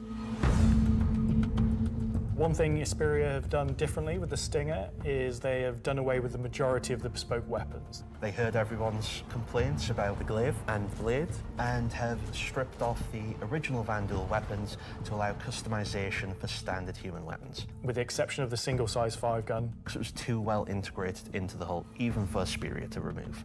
All the additional weapons are generic mounts, so they can be swapped with any of the existing lineup that we have in the game. By doing this, it provides greater flexibility to the end user, and this is something Hesperia wanted for the civilian market. For that one bespoke weapon, the size 5 plasma cannon, functionally it is the same as the existing size 5 plasma cannons on the Scythe and Glaive, but it is a sort of Gen 2 model and wraps it in a different aesthetic compared to those models. You'll see they're very much older Vandal styling. This is much newer Vandal styling, but underneath it is the same weapon that people have used for years. Our job as the vehicle art team on the PU was to take the Stinger from the squadron team and prepare it for life in the PU. We took an opportunity to take, this really well-established art style and, add extra details where needed. So the exterior is a real blend of these kind of hard surface, kind of rare alloyed kind of wings, and then underneath this real kind of organic structure that kind of webs all of the ship together. You know, it connects the thrusters in, it connects all the kind of underside of the vehicle and pulls the whole ship together. You can tell it's very different from the Vandal ships that are currently in the PU. If you take, for example, the way the cockpits are constructed. Up at the front, we've got this big kind of bubble dome that gives the cockpit quite a unique shape compared to some of our other ships, and also gives the pilot a unique position within the ship and kind of gives great visibility out the front. Boarding the Stinger is a little unusual compared to other ships, obviously being alien in nature. You're going through a ramp at the rear, and it leads you kind of straight up into the belly of the ship. There's, you know, That looks cool. lots of organic detail, rib cages, kind of strange alien forms. On entry of the cockpit, the seat kind of comes down towards you, and you kind of climb over the back of it a bit like a motorbike. You're basically riding into the cockpit. It feels very much like you're being carried inside the cockpit. Into the traditional prone flying pose that Vandal pilots use. I'm very happy with the Stinger. I think the team have done a really good job of making something that feels different, it feels alien, but it suits our lineup of ships and it suits our universe. You guys did a really good job of respecting the direction and vision from the original Stinger and Vandal ships in Squadron. We've tried to take a lot of inspiration from movies and other science fiction material, but I think it sits well within the Star Citizen universe. So we have the Paladin for the People's Alliance. We have the Stinger for people that really like Vandal and want to try and pretend to be them. But what about the other mysterious faction we have running around? So Gray Chowdhury got his start as he was working at a cargo center out in Odin. He started being able to get his hands on some stuff that other people couldn't, items that necessarily you couldn't find on a store shelf, but you wanted anyway. I think Gray is interested in, happy customers. Gray just sees themselves as a conduit to get these things in the hands of people who would appreciate them. And I think that his latest offering is really going to turn some heads.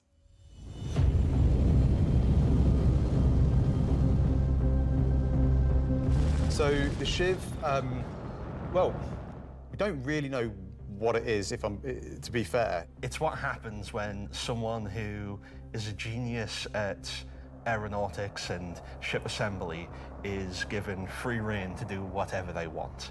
It's the best of whatever they can find lying around, put together to make something truly unique, wonderful, arguably beautiful, and just released out into the universe to see what happens.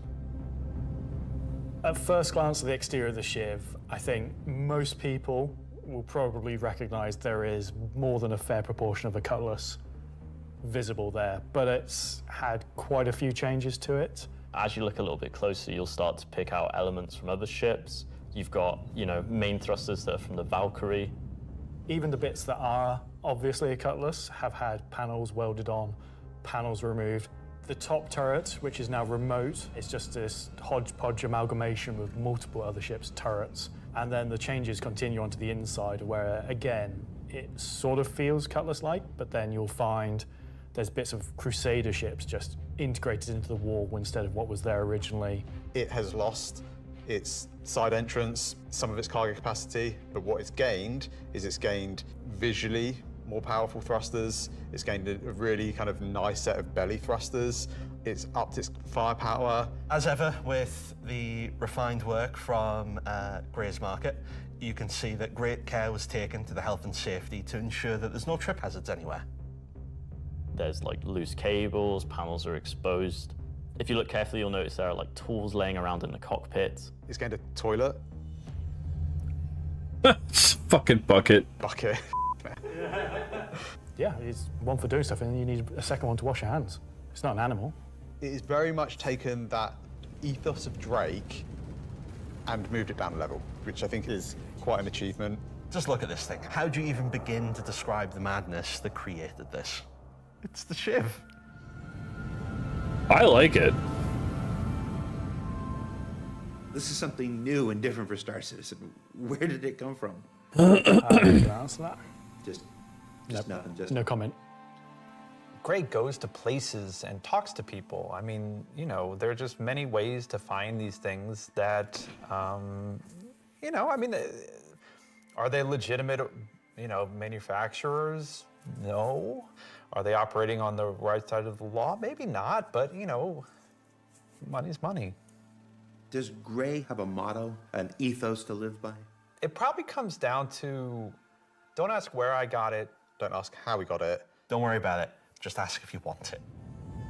I think the ship is for someone that is looking for something a bit different, a bit away from the norm, that just wants something that's unique.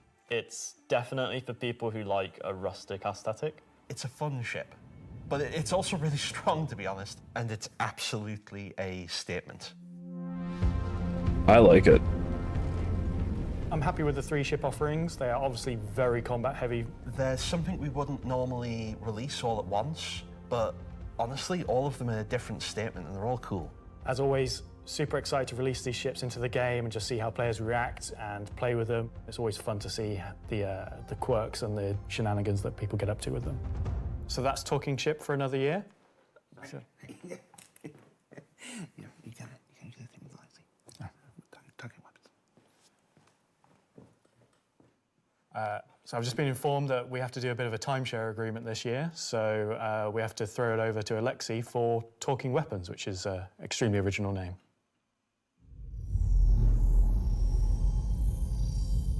Okay, what else we got here? I'm talking about the new edition that came out in October. The non-weapons are essentially the weapons that does not have a manufacturer, the weapons that you can think of that were made by space pirates. Gray sells whatever he can sell. Sometimes he gets his hands on some weapons that come from unknown origins. He will sell things that no company in their right mind would ever make. Yeah, he These did. are the most kind of like scrappy and taped together and the most kind of like pyro-ish weapons. Couldn't really understand him that well at Right first. now we're releasing 3 new weapons.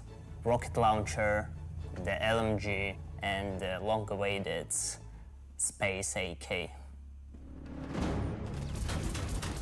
I think this is the Oh, one that yeah. not only is the most in demand, but I've been politely badgered about the most. It's a fun rifle that basically fires energy and ballistic in sequence. So your first shot will be your ballistic, your second shot will be the energy. You'll see on the top of the art, there is a bolt that cycles the rounds, and that goes off with the ballistic shot, but it does not go off with the energy shot. And that is just like a really fun way of making a weapon work in kind of like a scrappy, glued together kind of aesthetic. The LMG, this thing is a really fun, slow-firing, hard-hitting beast. It will bring the 50 cal, and the only other weapons that have this right now in the verse are the Bearing Sniper Rifle and the Coda. Honestly, if you even get hit by one, you just instant tier 1 injury, back to medical. Are you even trying anymore? You know what? We made all these really complicated. Oh, I know you do, fancy Malice. Guns, and some people just want, I want a slow firing rifle. Give me a scrap together box that fires the biggest thing you can possibly find. We don't have a rocket launcher of this caliber. It will be 3 grenades straight together that you pull into the tube and fire towards your enemies. The cool part about it will have an arming distance, so you will not be able to just point it towards an enemy. It's also going to have a lot of spread. So essentially, you're going to have to get very close with your launcher to be able to blow up ships with a single payload in it. You can't actually aim with the apparatus, because you've got the tube on your shoulder, and you try to aim it, you'd have to physically put the tube in your head. So we were like, oh, we can't have an aim apparatus for this. And then we realized, like, it's in the spirit of being a tube that you can't use the aiming apparatus, and you just kind of like, all right, I think that's the middle of the screen, I'm gonna hit it. It's in the spirit of being a tube. Yes! Are we gonna talk about binoculars? Binoculars are really cool. We don't have anything like this in the verse, and I think it will be really Finally! convenient to use something that's dedicated to look for the things, especially far away, instead of using your sniper scope, for example. Will the binoculars have glint? I'm not aware of this one. Probably not, because binoculars are not something that you need to be aware of. It's really funny because obviously, due to Glintgate, as I beautifully internally call it, basically there was a lot of community feedback basically saying like, oh, I really like spotting people. I really like playing a spotter. And essentially I was like, oh, this community wants to be able to spot people from distances. And what can we make gadget-wise that doesn't require new features? And it was like, binoculars. And I prototyped a thing which essentially was just a scope in a hand, and it worked. So we've got some really cool binoculars coming that allow you to spot people from distances. And we got low light. How much Perfect. damage do the binoculars do? Depends on how you throw them.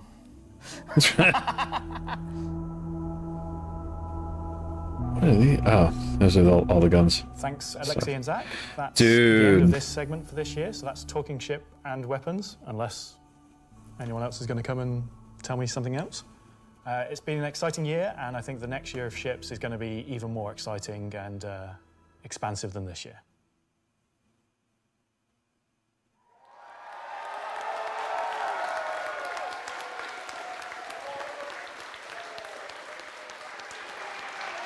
Well.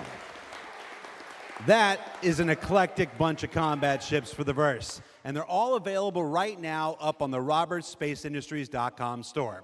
Also, any minute now, there's going to be a PTU drop that includes all three, so you can fly them now ahead of their release next week when Alpha 432 goes live. 3 combat ships. I wonder if they'll have any additional uses coming up later in the show. That's a hint. All right, what else can I shill? Oh, there's merch. We've got these cool new Levski desk mat things. These are always popular. There's some Levski metal posters on the store, and of course, love them or hate them, but you can't avoid them. There's this cool new Wickelow's Emporium t-shirt. Yeah. There's also a page published earlier today with a bunch of links to offerings from our third-party partners, from eye trackers to gaming chairs to voice packs to spaceship models from new partners like Planet Ring and Pigeon Spaceport and more. You can find all of that on the RSI website as well. And what else can I shill? Oh, for those of you who are at watch parties, where is it? Challenge coins. Who doesn't love challenge coins? There's these lovely Levski-themed challenge coins if you're attending one of the 9 official watch parties around the world. There's also a digital one of these in the goodies pack, so you check those out. Don't leave today without getting your Levski challenge coin. All right, what else can I shill? Now I'm kind of tired of shilling. All right, let's find out some more about where we are. Simon, can we move? Can we do? Oh, yeah, look at that. Okay, here we go. Pardon me. Excuse me. Hi, how you doing? Hey, that was my best angle.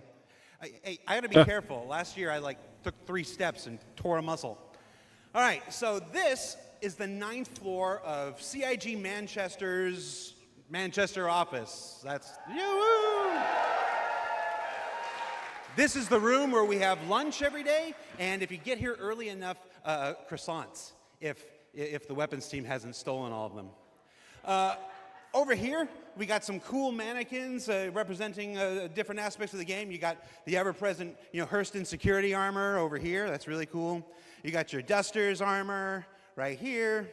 You got this guy from a game that we're not talking about today. Marine armor, yeah, it's all pretty cool. And then when you come over here, got a nice little recreation area. There's some sim pits over there for people who need to test that kind of stuff. We got this cool Krigeri Bengal carrier. Come over here, shoot it. Go down the nose here. Watch this. It's pretty cool. I'm gonna go over here. Oh, nice. Hi, Mom. All right. So yeah, and The Shiv is $135. Richard Towler. All right. I thought John went to Washington, D.C. Let's see, what else we got? We got cool Voyager bar here. This is where we get all kinds of breakfast goodies, coffee, stuff like that. Hey, who remembers the big coffee controversy of 2016, where everybody took to Reddit and pondered the question, do devs deserve coffee? I do. You want to see what next year's big controversy is? Check this out. I'm gonna come over here. Do devs deserve coffee? Welcome to the Stargarita machine. Yeah. Do devs deserve frozen deliciousness? I don't know. Go to Reddit and let us know. All right, let's see. Let's go over here. Competition winners. Competition. Oh, competition winners. We have the list of competition winners. Can we put that on the screen? Yeah, sorry, competition winners. Remember the competition for the Stingers, CitizenCon 315. winners? The people made the videos, and we gave them a Kruger L21 Wolf. We actually have the names. Paladins, 350.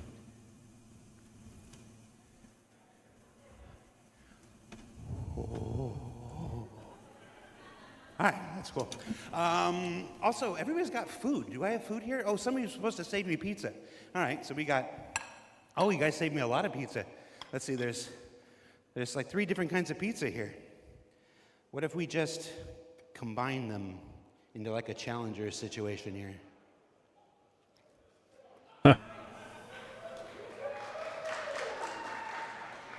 That's a CitizenCon throwback if you're not familiar with. So I have now crafted my own pizza experience. And that is a terrible segue into our next segment. Gemma, can we, Gemma, are you there? Yes, Jared. Can we fire up the FPS crafting segment while I try to chew this off camera? We sure can. Roll, BT. Let's go to that.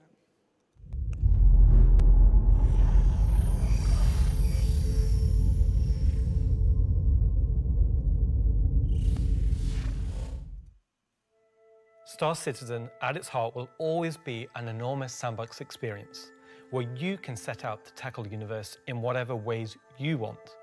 But that doesn't mean we can't shape parts of the universe here and there to better suit our needs. That goes for both you and us. Let's start this part of the show with a look at how crafting is going to change everything from resource gathering, refining, and even combat when it comes online in the next few months. First version of crafting is going to be quite small in scale. We're going to use it as a kind of a concentrated effort to allow the players to experience the initial UI, the flow of gathering materials of different quality, and using those to craft items which are better than what they have currently in the game. The first version is going to be primarily FPS items that you can craft, weapons and armor. Okay. For Star Citizen, crafting is our primary progression mechanic. Star Citizen isn't your standard MMO. We don't have levels. We have ships, we have gear, we have things that you create in the world, you perfect, you research, you improve, and those items, those ships, those vehicles, the armor and weapons, that's how you progress in Star Citizen. Crafting isn't just a progression mechanic for creating new items, it's also a fundamental change to how we handle resources in the game. The materials that you collect, how you refine them, quality matters. Crafting the weapons, you'll be able to have some quality materials to influence the item stats on those weapons. It'll be somewhat random, potentially weighted on the location of the material. Some will have a higher chance of higher quality. And once you take those materials to your crafting bench, the fabricator, you can use them to craft, and the different attributes will be increased based on the quality of the materials you use. It's not just iron ore anymore, it's iron ore of the quality that you know will get you the stats for the item that you desire. And it's not just mining, it's essentially every resource we can get our hands on. To support this, we also need major changes to inventory so that all of these new resources that you're collecting, you can see what you have, you can order it better, you can understand what you have in your inventory. We won't have the new refining crafting system yet. We'll be using the existing ones. Those will pass the quality through into the refined materials, which you can then take to your crafting machine and start making your personal items. Once you have your blueprint and your quality materials that you've refined, then you can put them together on the item fabricator. This will be pretty much what we showed in last year's CitizenCon, with the UI letting you assign your quality resources to different aspects of the item. Once you're happy with what you see on the preview, you'll be able to click to craft, and it'll get queued up, and your result will be produced sometime later. You'll be able to get the new crafting machine from shops in most landing zones. You'll be able to bring it up on your freight elevator and use it in your personal hangar, or tractor beam it around and stick it on a ship if you want to use it from there. Ooh, okay. There'll be a small amount of blueprints you get credited to your account just to test and mess around, but the vast majority of them will be earned through missions, and then you can use that blueprint to craft the item that it is that you've got the blueprint for. So it should be a good reason to go and test all the different various missions in the game. The advantage of crafting your own items is that they'll be better than anything that you could buy from shops.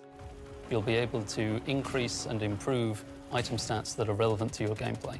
Maybe a gun will shoot faster, maybe it'll do some more damage, or your armor will have greater resistances against environmental effects or incoming fire. You might be wondering, what about the upgrade and research? That will be coming in a subsequent release. We're happy with this initial Yeah, I'm not scope buying any for ships crafting. either. It's going to be so valuable for us as I would devs get the to, Shiv if I get had the a metrics spare in, get the $130 feedback in, but because then we can make the changes. I that, don't. You know, they only become obvious, so to speak, when you have kind of mass amounts of data and mass amounts of users using it. So I'm very excited to get it out in the wild. It's our intention to get crafting out on tech preview by the end of the year and get the testing we need so we can release it when it's ready. you can put like craft different skins and stuff. One way you'll be crafting your own experiences in the Star Citizen universe. But what about us? Where do we get to hone in and craft a bespoke experience here and there, specifically tailored to individual or small play? Probably because it has more firepower than the Cutlass. And I'm going to let Benji tell you a little bit more. We're bringing instancing to Star Citizen in 2026. Why are we doing it, and how will it work? So if you've played any content in 2025 in Star Citizen, you know that most of these areas were in actual PvP zones where other players could interfere. Instancing is a means to create an environment where designers can create tailored content that's tuned to a specific group size, but it is also protected from outside interference. It's not to say that we don't love PvP. I'm a PvP guy. PvP me, bro.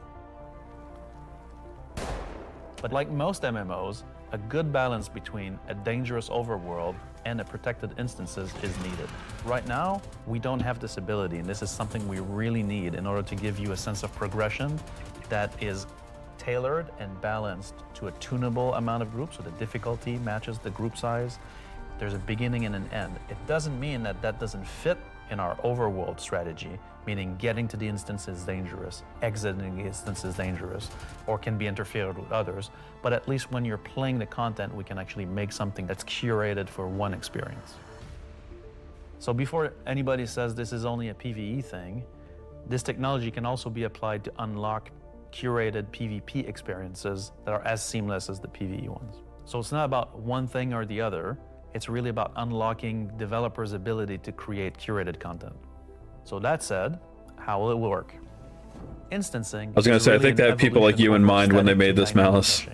We want your instances to be as seamless as your instance hangars, meaning that when you take an elevator, you exit the elevator, you're inside the instance.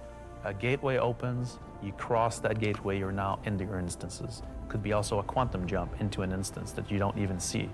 The transition is just like a dynamic mesh transition. And so throughout the universe, we will be able to add these areas that are open or closed instances that allow you to join in either with a party and have a reserved instance for your party, or join an open instances that has a number of slots. And so some of those areas will be completely instanced on different servers. This allows us to leverage the compute power of the entire mesh. The closed ones will be really to drive one piece of content. You enter and exit seamlessly, just like we do with your instance hangars currently. Let's go and find out what one of our first instances will be. Siege of Arzen was an event we did previously, which created a gameplay scenario where the player had to run through and progress through contested islands of Arzen. This was a high-paced, high-intensity event, but it struggled a little bit from its technical execution. But now with the introduction of instancing, it gives us an opportunity to evolve it and modify it and make it better for you in a small group to work through that activity. It is an event that I had the honor of pretty much solely designing and building all of the logic and having the stress of trying to get it working. Agent Dooley from the CDF puts the call out for volunteers because basically the Nine Tails have taken over sort of a cluster of floating platforms in Orison. And you are there to kill these sort of lieutenants of this terrorist organization and take back control. So in our current thinking, Siege of Orison is designed for about 15 to 20 people fire team. So you, your friends, or your org will go in, you'll all have sort of dedicated roles. Some of you might be the tank who brings in the heavy weapons and sort of pulls the fire. Some of you might sit at the back and be the sniper and pick people off who are a bit further to make the advance easier. Some of you will be the medic whose sole job is going to be revive and look after the rest of your team and the health of them. And some of you will be the people who push for the objectives to try and get sort of most of the mission done. The event was designed for about 15 to 30 people, but when we released it, we fixed the problem with 2 DGSs on one server that was fighting for resources. And with that, we also upped the player count to 100. So when it first debuted, it was already too full for what it was designed for. It was a massive operation at the time. I think that bringing it back and giving it a refresher will be a fantastic addition back into the PU. So imagine if Siege was a instance that you could go in and play solo, or if it was a public event that you could go with your friends, or you could join up with random players on the server. There's lots of ways that we want to take a look at Siege, how we can make it a more approachable piece of content. I'm excited, to say the least, to bring back Siege of Orison to Star Citizen and to sort of have it be one of the first tests that we have for instancing and really get it back to sort of a core experience point where it should be. So while the next season is quite heavily focused on Nyx, I'm also very happy that we're not really ignoring our other 2 systems of Standard and Pyro, and we're going back there and we're sort of improving and expanding on the player's life in those 2 systems as well.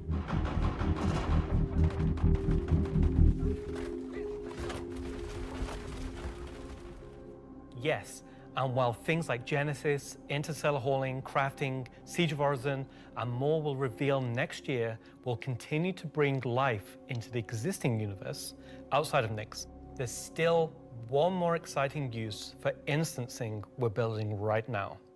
It's an earlier look than normal, and some of it is still in white box, but we're excited to share the first look at a major content release of 2026, and what it means for progression-based gameplay. As an evolution of our Building Interior initiative, you won't discover it by accident, because when it's complete, it will be found deep within the heart of Levski itself. This is the Municipal Works.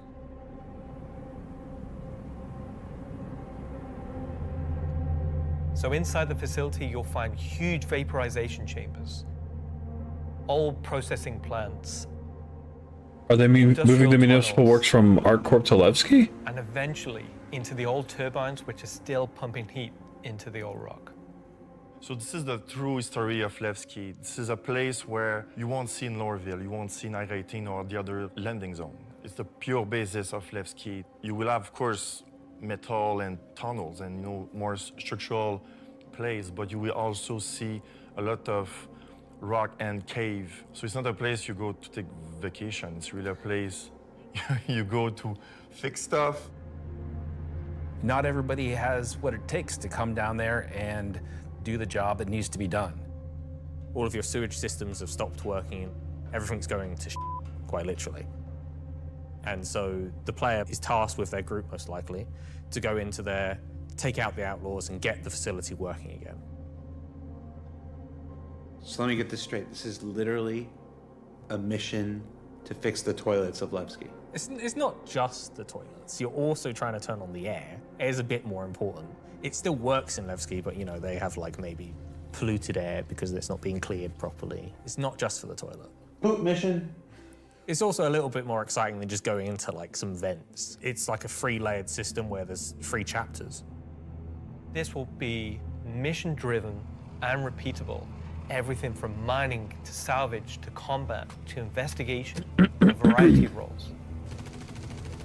Narratively, it's a real sandbox. Every progression you do will unlock a new area that will link back to previous areas, complexifying the play space. We've been wanting to have more gameplay around landing zones for a long time. Now that we have instancing tech coming online, that allows us to do something that provides really cool gameplay close to a landing zone. With the missions, that's what will create different overlays or change the spaces or change the progression, but it'll be the instancing which will enable us to create tailored content to you and your group.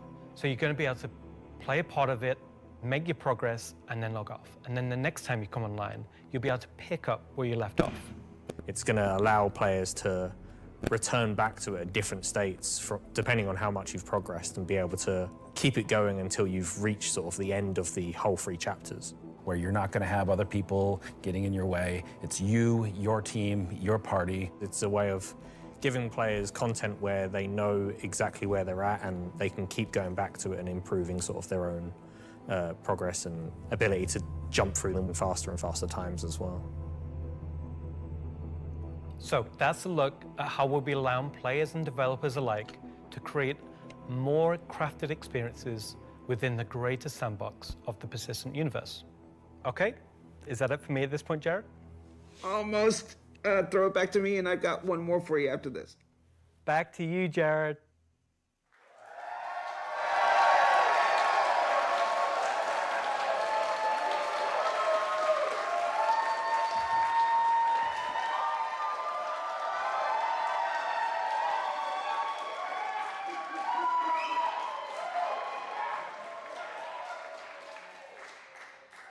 Everybody's really excited about the year ahead.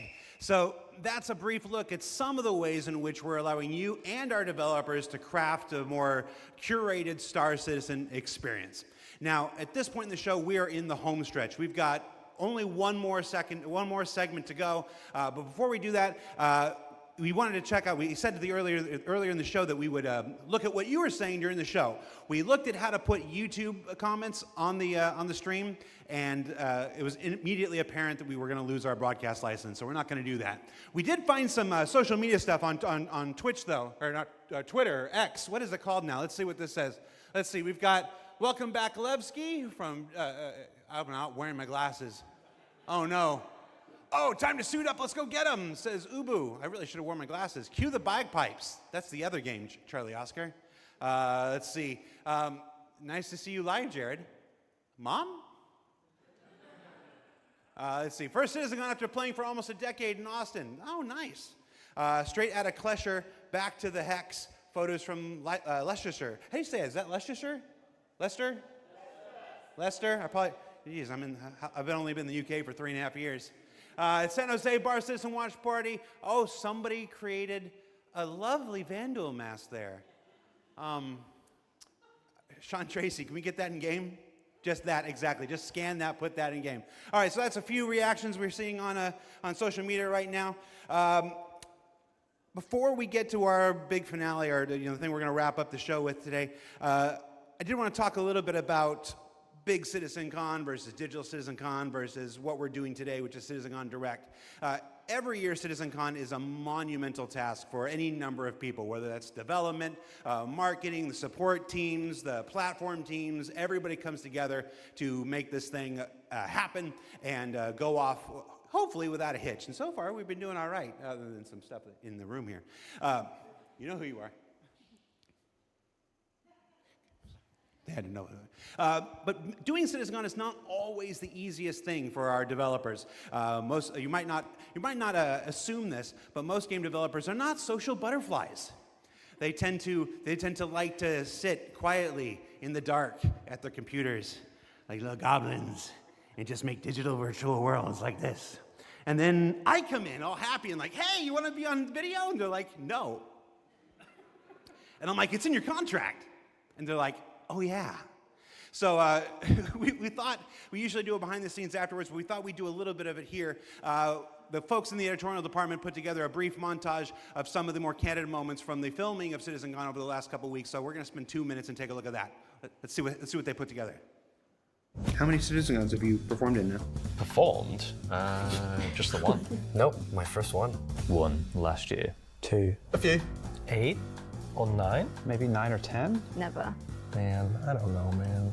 Did you like doing it? Yes, I was completely terrified. It was good, a bit stressful. The first live one, I was a mess. Weird combination of going from insane highs to insane lows. Live ones. Because? It's over.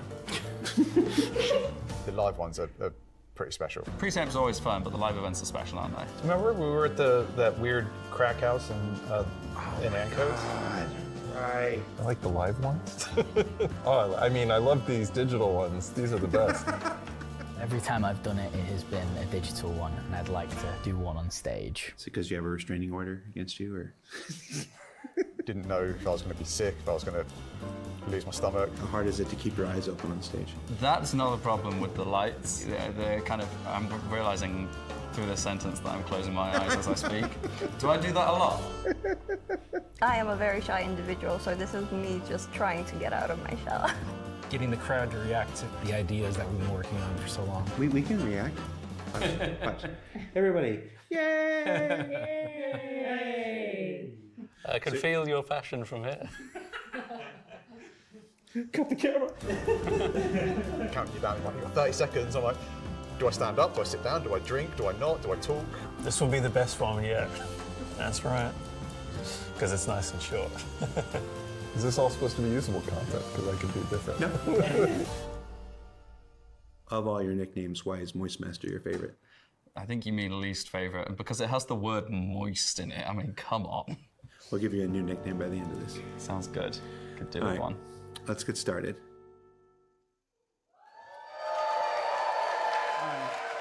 So for those of you watching at home or at the watch parties, you're like, why are we showing that?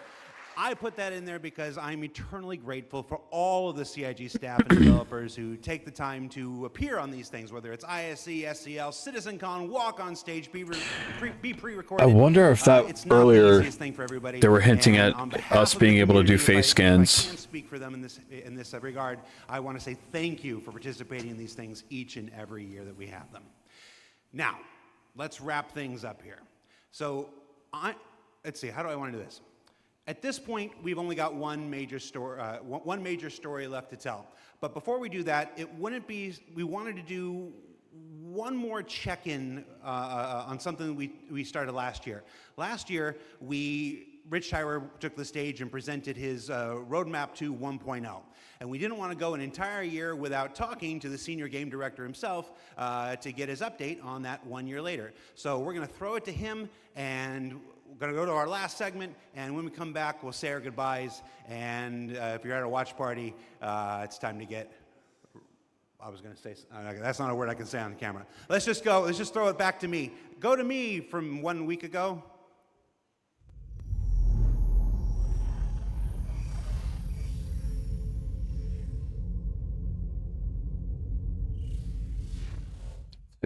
Last year, Senior Game Director Rich Tyler took to the stage and revealed our plan for 1.0. Now, before we end this year's CitizenCon Direct, we wanted to take a few moments and follow up on that reveal from last year, to do as we've done today and look at the year ahead. So, Rich, thanks for taking the time to join us. Well, you're welcome. All right, so we're going to jump right into it. Everybody knows the only constant in game development is change. So I'm going to ask you outright, what's changed about the road to 1.0? Well, fortunately, nothing. It still remains our North Star. The team is busy working towards that goal in the background, and every patch this year has moved us towards that goal. And if you haven't watched the Star Citizen 1.0 presentation from last year, I highly recommend you do so, because everything in it is still relevant as of today. You mentioned every patch this year has moved us towards that goal, so I want to dig deeper into that. We've done, at this point, 9 releases in this year, more than any year prior. How does each one of these not just sit as their own moment in time, but move us forward on this road to 1.0? Well, last year I discussed the framework of 1.0, how all those complex systems can tie together. And one of the core aspects of that was the main story, which became the spine of the universe, which brought all of the locations, mission givers, guilds, and all the different areas of the game to the players. Now, what I didn't talk about from last year was all of the content that was going to support that framework, add the flesh to the bones, should we say. And I think that's where this year has moved us towards that goal. If you think about previous events of previous years, they've generally been locations that we've put into the verse, but they've been transient. We've taken them away, like Siege of Orison or Zenithreat. We've added them to game and then they've been moved away. And I think with the addition of the patches this year, when you look at the Hathor facilities, Onyx facility, these are permanent additions to the world that not only have their own story, as when we release them with the patches, but they'll also become points of interest and areas that the larger 1.0 narrative will utilize. Since we're on story, I'm gonna stay with this here. Since we launched the PU back in 2015, it's always been this sandbox where players can do what they want. They can bring their own story to the verse, and that'll never change. But how important is it that we also build this concurrent narrative of our own, this crafted experience, if you will, alongside that? Well, we're trying to create a living, breathing universe. And that includes both the player stories that you mentioned, that they can go and enjoy and create their own memories together. But it also means that we want to have a universe that gives back. We want areas and locations to feel like they're believable and real life locations. And if you look throughout this year and the patches that we've worked towards, we've had an overarching story that's moved from patch to patch, and we're going through some of those cycles right now.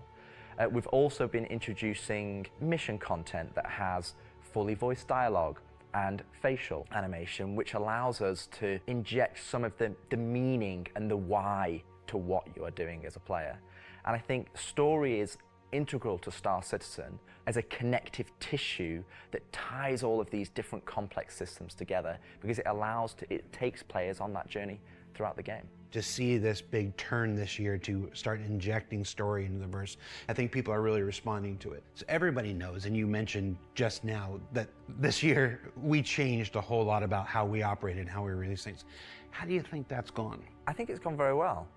I think if the mantra that I've always been pushing this year at the beginning of January was patch always goes. And I think this year has seen a different development strategy for how we've been moving the game forward. That's where this different strategy has allowed us to really take a wider approach.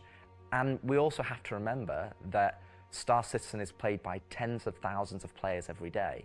And while we have lofty future goals, we still have to make decisions right now that make the game fun for the people that are playing it all the time, playing it as their daily game. If you look at previous years, we've had to hold a patch back, we've had to make concessions, mainly due to around a feature may not have been ready or right to go into there. There were 3 months, 4 months, sometimes 5 months between patches. Exactly, and I don't think that's good for anybody. I don't think it's good for the players. I don't think it's good for the development team. I think it's better to have regular cadence of drops. One good example is this year for A Line of Mine. People probably don't know, but A Line of Mine, when you turned on the laser, it was actually supposed to reveal the sandworm Valakar. And I played it, and it didn't hit the quality that I wanted to go into the game.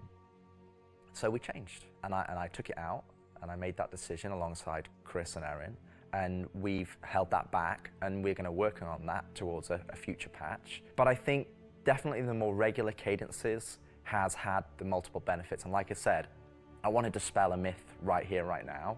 Like, features are still being worked on quite heavily in the background, from radar and scanning in FPS, the new quantum, to inventory, engineering and crafting, and all of those features are going to be coming very, very soon for players to get their hands on. And, you know, I'm going to be honest, I'm not going to sit here and say that if I was to go back to the start of the year, I would hope that we would have released more features. But I also think every decision we've made this year has been through the lens of making the live experience as stable and as good as possible. Absolutely. All right, so that's a bit about the year before. And the year before has been, I've said this before, I've said it internally, I've said it out there, I'm going to say it right now again on camera. I think this has been the best year of Star Citizen ever, and I'm willing to Agreed. right into the camera and say that. The player Agreed. numbers are up, engagement numbers are up, the length of the play sessions are up, bug numbers are down, 30K is gone. It's been a solid year. But CitizenCon isn't CitizenCon without talking about the future, so I want to move us to the future. We've talked about story, we've talked about this more diegetic, immersive universe and adding voice lines and stuff like this.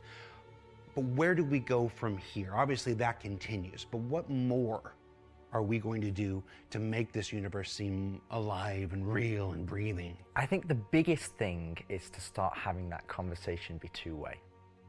So if you think about this year, like you mentioned, we've been having fully voiced NPCs, but a lot of those missions and those NPCs, they're talking to you, they're talking at you. Right. You don't get to talk back to them. Now, obviously, you get to interact with them through your actions. You get to go and do their mission, and you get to move that along, and then they talk to you again. But it's a one-way conversation. We're missing that conversation wheel. Exactly. The next part would be physical mission givers. That's something that we're going to be working towards very soon, with Battaglia being the first one coming back in the verse. And just to be clear, we will be bringing all the mission givers eventually back, and we want them to be an integral part of the verse and the story that players go and enjoy. We want the locations to be brought to life, and as we mentioned last year, we want to have interactive scenes that you can go and be part of. And obviously the full end goal is towards, you know, to have cinematic stories in the game, and that is what we're going to be pushing towards. Everything we do, every decision we make is through the lens of moving us closer to 1.0. It might sometimes be difficult to see why those decisions have been made at the time they've been made, but rest assured that Star Citizen 1.0 is still our North Star. That's what we're still aiming towards, and that's what we're going to be moving forward with every patch next year as well. And remembering when mission givers were first introduced, they sometimes became a bottleneck. Is there a role in instancing, which we learned about earlier today? Is there a role for instancing in that, in helping with mission givers? Yes, partially. It will be one mechanism that will allow us to have players go to their own individual area of the verse, have that conversation, and then go and continue on into the open world environment. So I think that's where, when we look at instancing provides us one tool that allows us to remove that bottleneck and provide a more seamless experience. Happy you said that, because that's one of our last topics I want to get to, is how we reconcile instancing with the persistent universe. Like, for the last 10 years now, we've been building this giant, seamless, persistent universe where everybody can come in and play together. And it would be easy to have a first instinct reaction to the idea of instancing and say that's antithetical to everything that Star Citizen is. But you mentioned last year these 3 pillars of building Star Citizen in the PU, and I want to know, you said nothing changed, but I want to ask you about this specifically. What are those 3 pillars again, and how does instancing fit within the greater design of Star Citizen? So the 3 pillars I mentioned last year were open world. That's just like the missions you love today. You can go and play, there's other players there, and you can go and enjoy that together. Then we have instancing, which I'll talk a bit about more, but similar to municipal works that we've talked about previously. And then the 3rd pillar was dynamic content, which would be content that's generated by the activities of the players. And I think it's very easy to become myopic around one specific thing when we're talking about it a lot, when it's the next stage of our development. And I think you could reverse it. If we'd have made a game that was all instance, and then I'd come on camera and said, hey guys, we're going to start doing it open world, it would be like, oh, is the game changing? Are we doing open world now? Is open world the new North Star that's going to take us this way? And it's not. It's just one more tool that's going to allow us to offer different and dynamic experiences for players to go and engage in. Now, when I talk about instancing isn't always what you'd imagine as a solo instance experience where it's only just you. We're going to have several different versions of instances.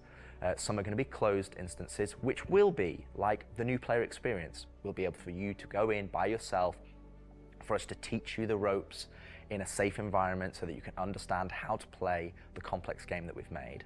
But we'll also have open instances like a cantina or a bar, where we might say, hey, we only want 50 people to come in here because we've got mission givers and we've got other NPCs for you to talk to, and you would just walk in and it would be seamless. You wouldn't know that there was an instance, it's not going to get a loading screen, you would just seamlessly walk into that location, it would be full of other players and NPCs, and you can go and enjoy the content. And that's, I think, something that instancing is going to provide us. It's going to give us a tool to offer different dynamic content, or curated content, as I'd say. It allows us to create experiences that are different to the open world experiences that we've already made.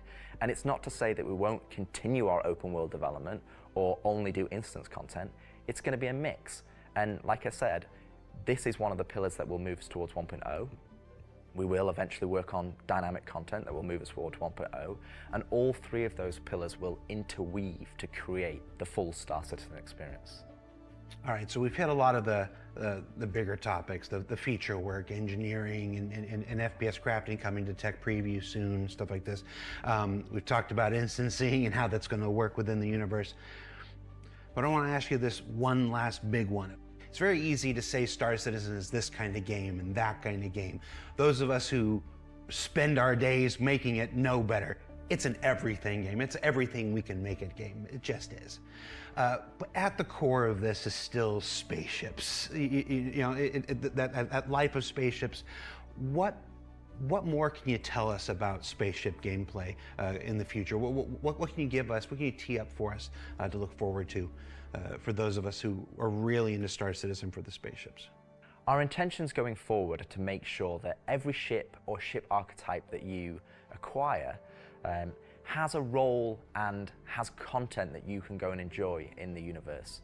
For example, right now I know that we're working on more robust mining missions, more robust salvage missions. We're going to be working on refueling missions. And we want to make sure that each and every one of the ship has a purpose and has a reason to exist in the game. That's from the smallest Argo MPUV, as well as ground vehicles, all the way up to the large capital ships.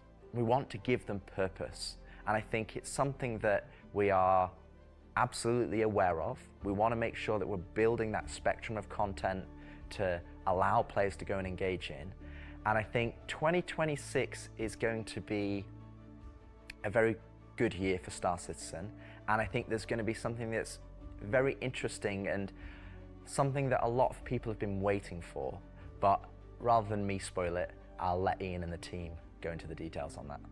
He had a twinkle in his eye. Ian, take it away.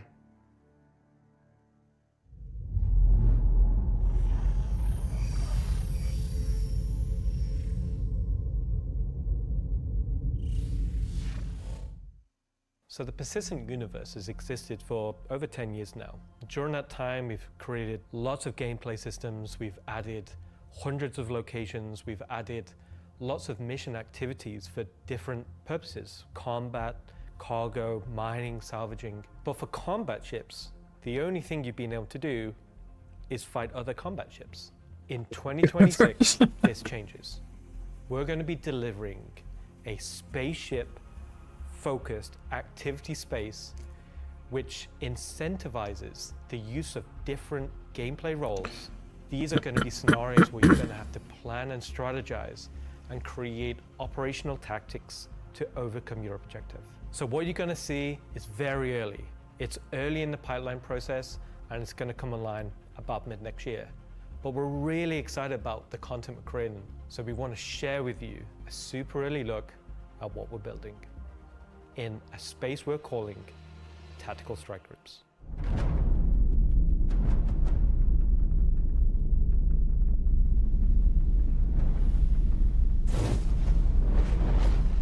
The People's Alliance are still trying to get to the bottom of what this new faction is really doing in the Nyx system. They've sent a capital ship to check out a station and run into more than they can take care of themselves. Unfortunately, that team came under attack and members of their groups were taken hostage. Now they've reached out to Intersec, who've reached out to you to help recover the pilot. Of course, it's unwise to do this alone, so you'll need to put a team together to attack the station. I love that paint job on the Idris. Asteroid, kind of broken asteroid, and on this you will have this space where you will find three big arms. You will see in the middle, you will have this big energy core. Everything here has a purpose. It's not just for the show, just something nice to see. You'll see a People's Alliance-owned Idris that's just on the outside, and it's going to be getting harassed by this unknown faction that you have met before. So your first objective here is to clear out the ships. There'll be waves of these ships, so this is where you want your light or your medium or your heavy fighters, whichever playstyle you prefer.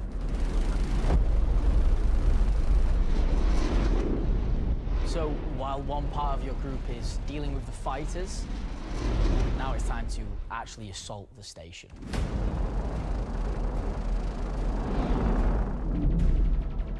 This station has been outfitted to resist all of the obvious way of attacks. Somehow they've incorporated Vanduul capital ship killing turrets. These turrets ignore small fighters, and they have the firepower to destroy even the biggest capital ships. Oof. Your Polaris and your Idris, if you get it close, it will get shredded. The idea of these is so we can sort of make it so we can mix up that ship combat, and not everyone can just bring the biggest ship and win just because they have the biggest ship. Thank God. You have to send out your best pilots to navigate the superstructure and take down anything that may damage your bigger ships. So at this point you're thinking, destroy the turrets, but it's not that easy. This turret has shields that you've never seen before. It won't take any kind of damage. Your missiles won't do anything, your lasers won't do anything, your ballistics won't do anything to them. But like everything, they do have a weakness. You have to cut the power to their shields. To do that, that actually brings you to your first objective, the power relays. So the exterior has a number of power relays that are holding the doors closed so that you can't get in. You have to find them, you have to target them, and you have to destroy them. But it may not be as easy as it seems. Here's our first wrinkle. The power relays have their own shields that are resistant to energy-based attacks. We know how much you like using laser repeaters, but so do these guys. Capital ship can't get close enough because of the turrets. So ships with explosive or ballistic ordnance will be needed here. That's torpedo ships like your Retaliator or Gladiator, or even another fighter with ballistics loadout. That's going to take you a while.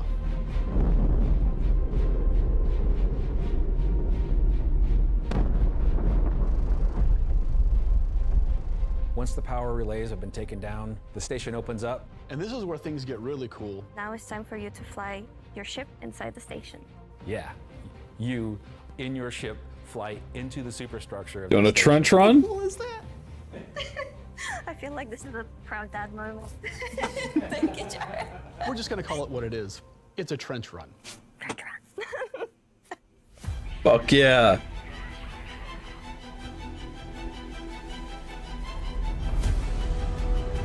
So as you enter the structure, you'll see cooling units along the sides that you'll need to take out. There's 3 arms to the station that have these trenches. You'll fly into one, and then there'll be a core in the center, and then you'll move out another trench. You're either gonna do it multiple times, or you need to bring friends. At this point, the core is still protected, so these are essentially strafing runs. There are objects to avoid. You're going to have to be able to dodge. You're going to have to move quickly. You need an agile ship. Because the shield generator that you're targeting is emitting lots of distortion damage. So many people are gonna crash. Oh yeah. So once the cooling units are out, that exposes the core to overheat, which means that you can attack it from the inside and also from exhaust ports on the outside of the station. This core is armored and just takes a whole lot of damage. Hitting the exhaust port of the Death Star. Malice, you fucking called it, dude. Once the power core goes down, the turrets come down, and then the capital ships can get closer. Why is that important? Because during all of this, you spend a lot of ammo and munitions and ballistics, and you're going to want to top up. This is where we're gonna get our new feature in, ship hangar refueling and rearming. What? You're able to land in the hangar of select ships and be able to use the same interface as you are right now at stations to refuel and rearm. It's specifically for ships like the Idris and the Polaris and other ships that are designed to have other ships land inside them. Of course, it'll be more than just those two ships, and you'll find out more once we get closer to release. But this is a really important feature that we're really excited to get out. If you're not bringing your own Idris, the People's Alliance has an Idris there that can provide a safe port in a storm, allow you to set back up and head back out.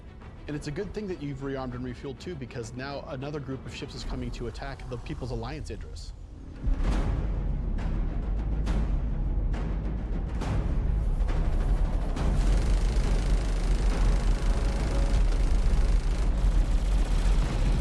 So while the fighters are protecting the Idris, what's happening at the station? Well, that's where the dropships come in. Now you've got to take a fire team in. You've got to land, you've got to fight through an onslaught of FPS enemies that belong to this unknown faction, and you've got to open a hangar door which will allow you to release captives from the station.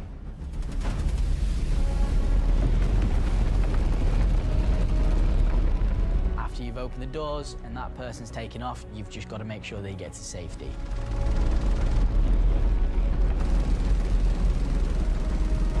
So at this point, all of this sounds pretty simple, but there's an additional complication. So up until this point, it's just been you versus the enemies in the station. But the enemies in the station have their own enemies.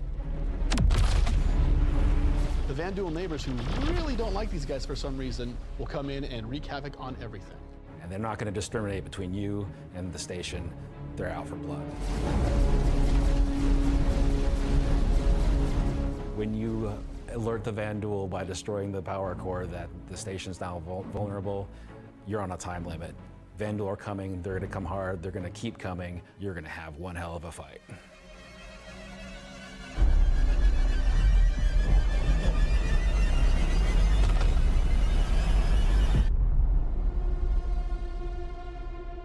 And dual mentality, kill everyone. Oh shit. Oh man.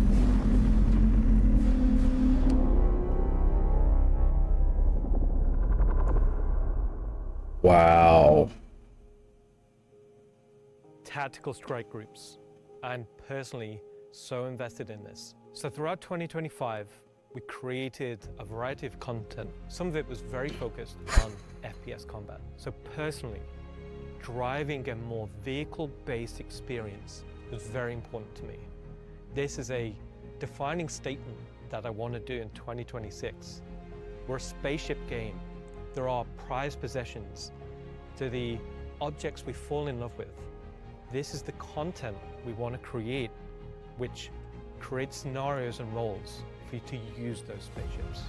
We won't get to all roles initially, but we should see this as a landmark, a position where we can see a gameplay space which incentivizes the use of different ships and scenarios to Oh, a new capital clear ship to steal. objectives, Yeah. complete missions in a variety of roles. And in the future, we can use this to expand on. So I hope you're all just as excited as I am for tactical strike groups. They're going to be fantastic.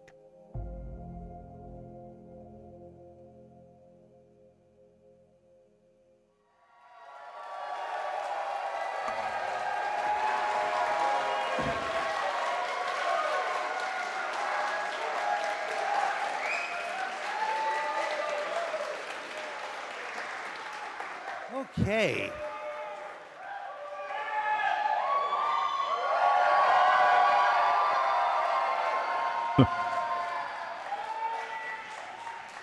Why do you still have the puppet? John, come home. All right, so tactical strike groups. You know, it's been a long road for the last 10 years. The PU's been around. We've done lots to build stuff for mining ships and for salvage ships, and as Rich said, we're currently building out even more for those, and our first refueling missions coming online in 2026. But combat missions. Oh, hi, Aaron Roberts. Aaron Roberts. but finally having enough of the foundation in place that we can begin to build real spaceship operations, hesitation, in any other MMO they'd call dungeons. It's really exciting for me, and that's why we're ending the show this year with that. So yeah, that's been CitizenCon Direct. Thank you for taking the time to share this with us. Again, this is just a glimpse at some of what's coming in 2026. I've seen the Twitch chat and the YouTube chat like, oh, you're spoiling everything. I promise, we ain't. So before we let you go, that's it for me. Thank you so much for tuning in. And as with every CitizenCon, the last word shouldn't be mine. It should belong to our founders and CEO. So take it away, Chris Roberts. I hope you enjoyed this glimpse into some of what the team is cooking for the near future.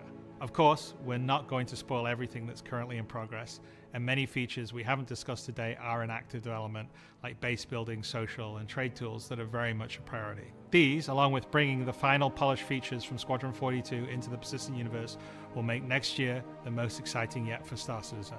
Finally, I want to extend a heartfelt thank you to everyone at CIG for working so tirelessly and with so much passion to deliver something that is already special and will only get more so as we continue. And of course, to all of you for making all this possible with your support and feedback. We couldn't do this without all of you, something that I and the team appreciate every day. We are very lucky to be allowed the time and the money to build the game of all of our dreams, something that is only more apparent as the video game business becomes more monolithic. We are one of the few large independents left standing, and there is no way we would be allowed to dream as big as we are on an original game and take the time to achieve that dream if we were part or funded by any of the few remaining mega game companies. So thank you, and I look forward to seeing you all in the verse this coming year.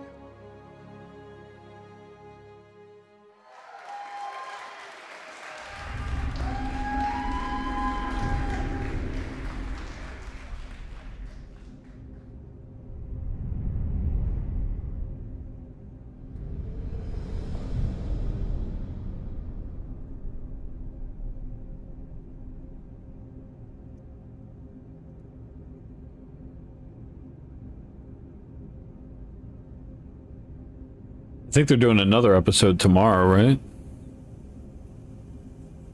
Yeah, I wonder if you can steal that Capital Vandal ship. Only one way to find out.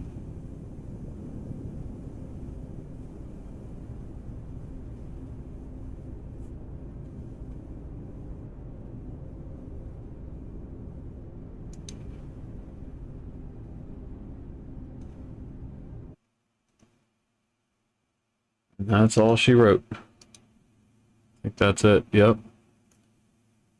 Are no longer live. Yeah. Well, that was very interesting. I'm really excited for this. I really can't wait to explore Nyx. I think they're doing another episode tomorrow, so I'm excited to see what they're going to announce. I'm wondering if they're going to announce more more ships and more weapons and stuff, because they covered a lot in that 2-hour span. So yeah, we'll see how it do. I'm excited, man. I'm stoked for new weapons and new armor. That's kind of my jam. Yeah, I think I'm gonna take a break now and make some food, and then I'll hop back online shortly and hop in the verse. If anybody wants to join me, I'll be doing that and see what we can get into. So again, thank you everybody for hanging out. Let's do a raid. Do a drop in or something and support our fellow streamers here. Let's see if there's anybody, in particular that's on right now.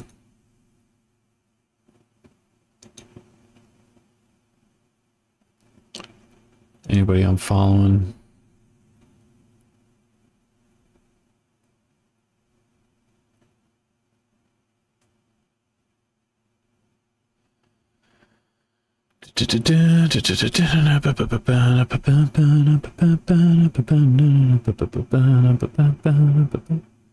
Space Tomato.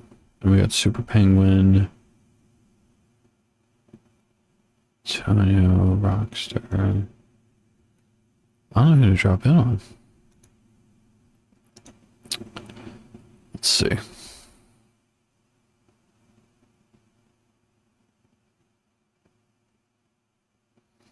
Mommy Milkers. Jesus. That was loud. Thank you for that.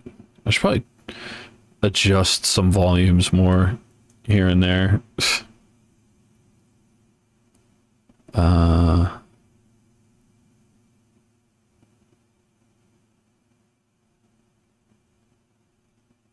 Let's see.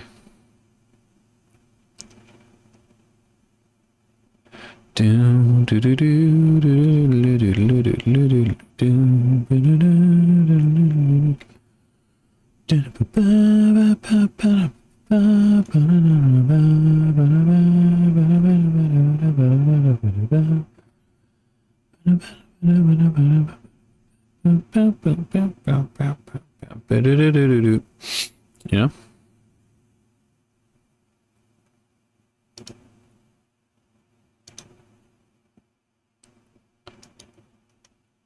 Just throw a drop in on Aldo. So again, thank you everybody for hanging out, and I'll be back a little bit later, probably about like an hour or so, and a lot of fun stuff. So until then, I'll see you guys soon. Thanks for hanging out. Oh, not this one. This is the one I want. There we go.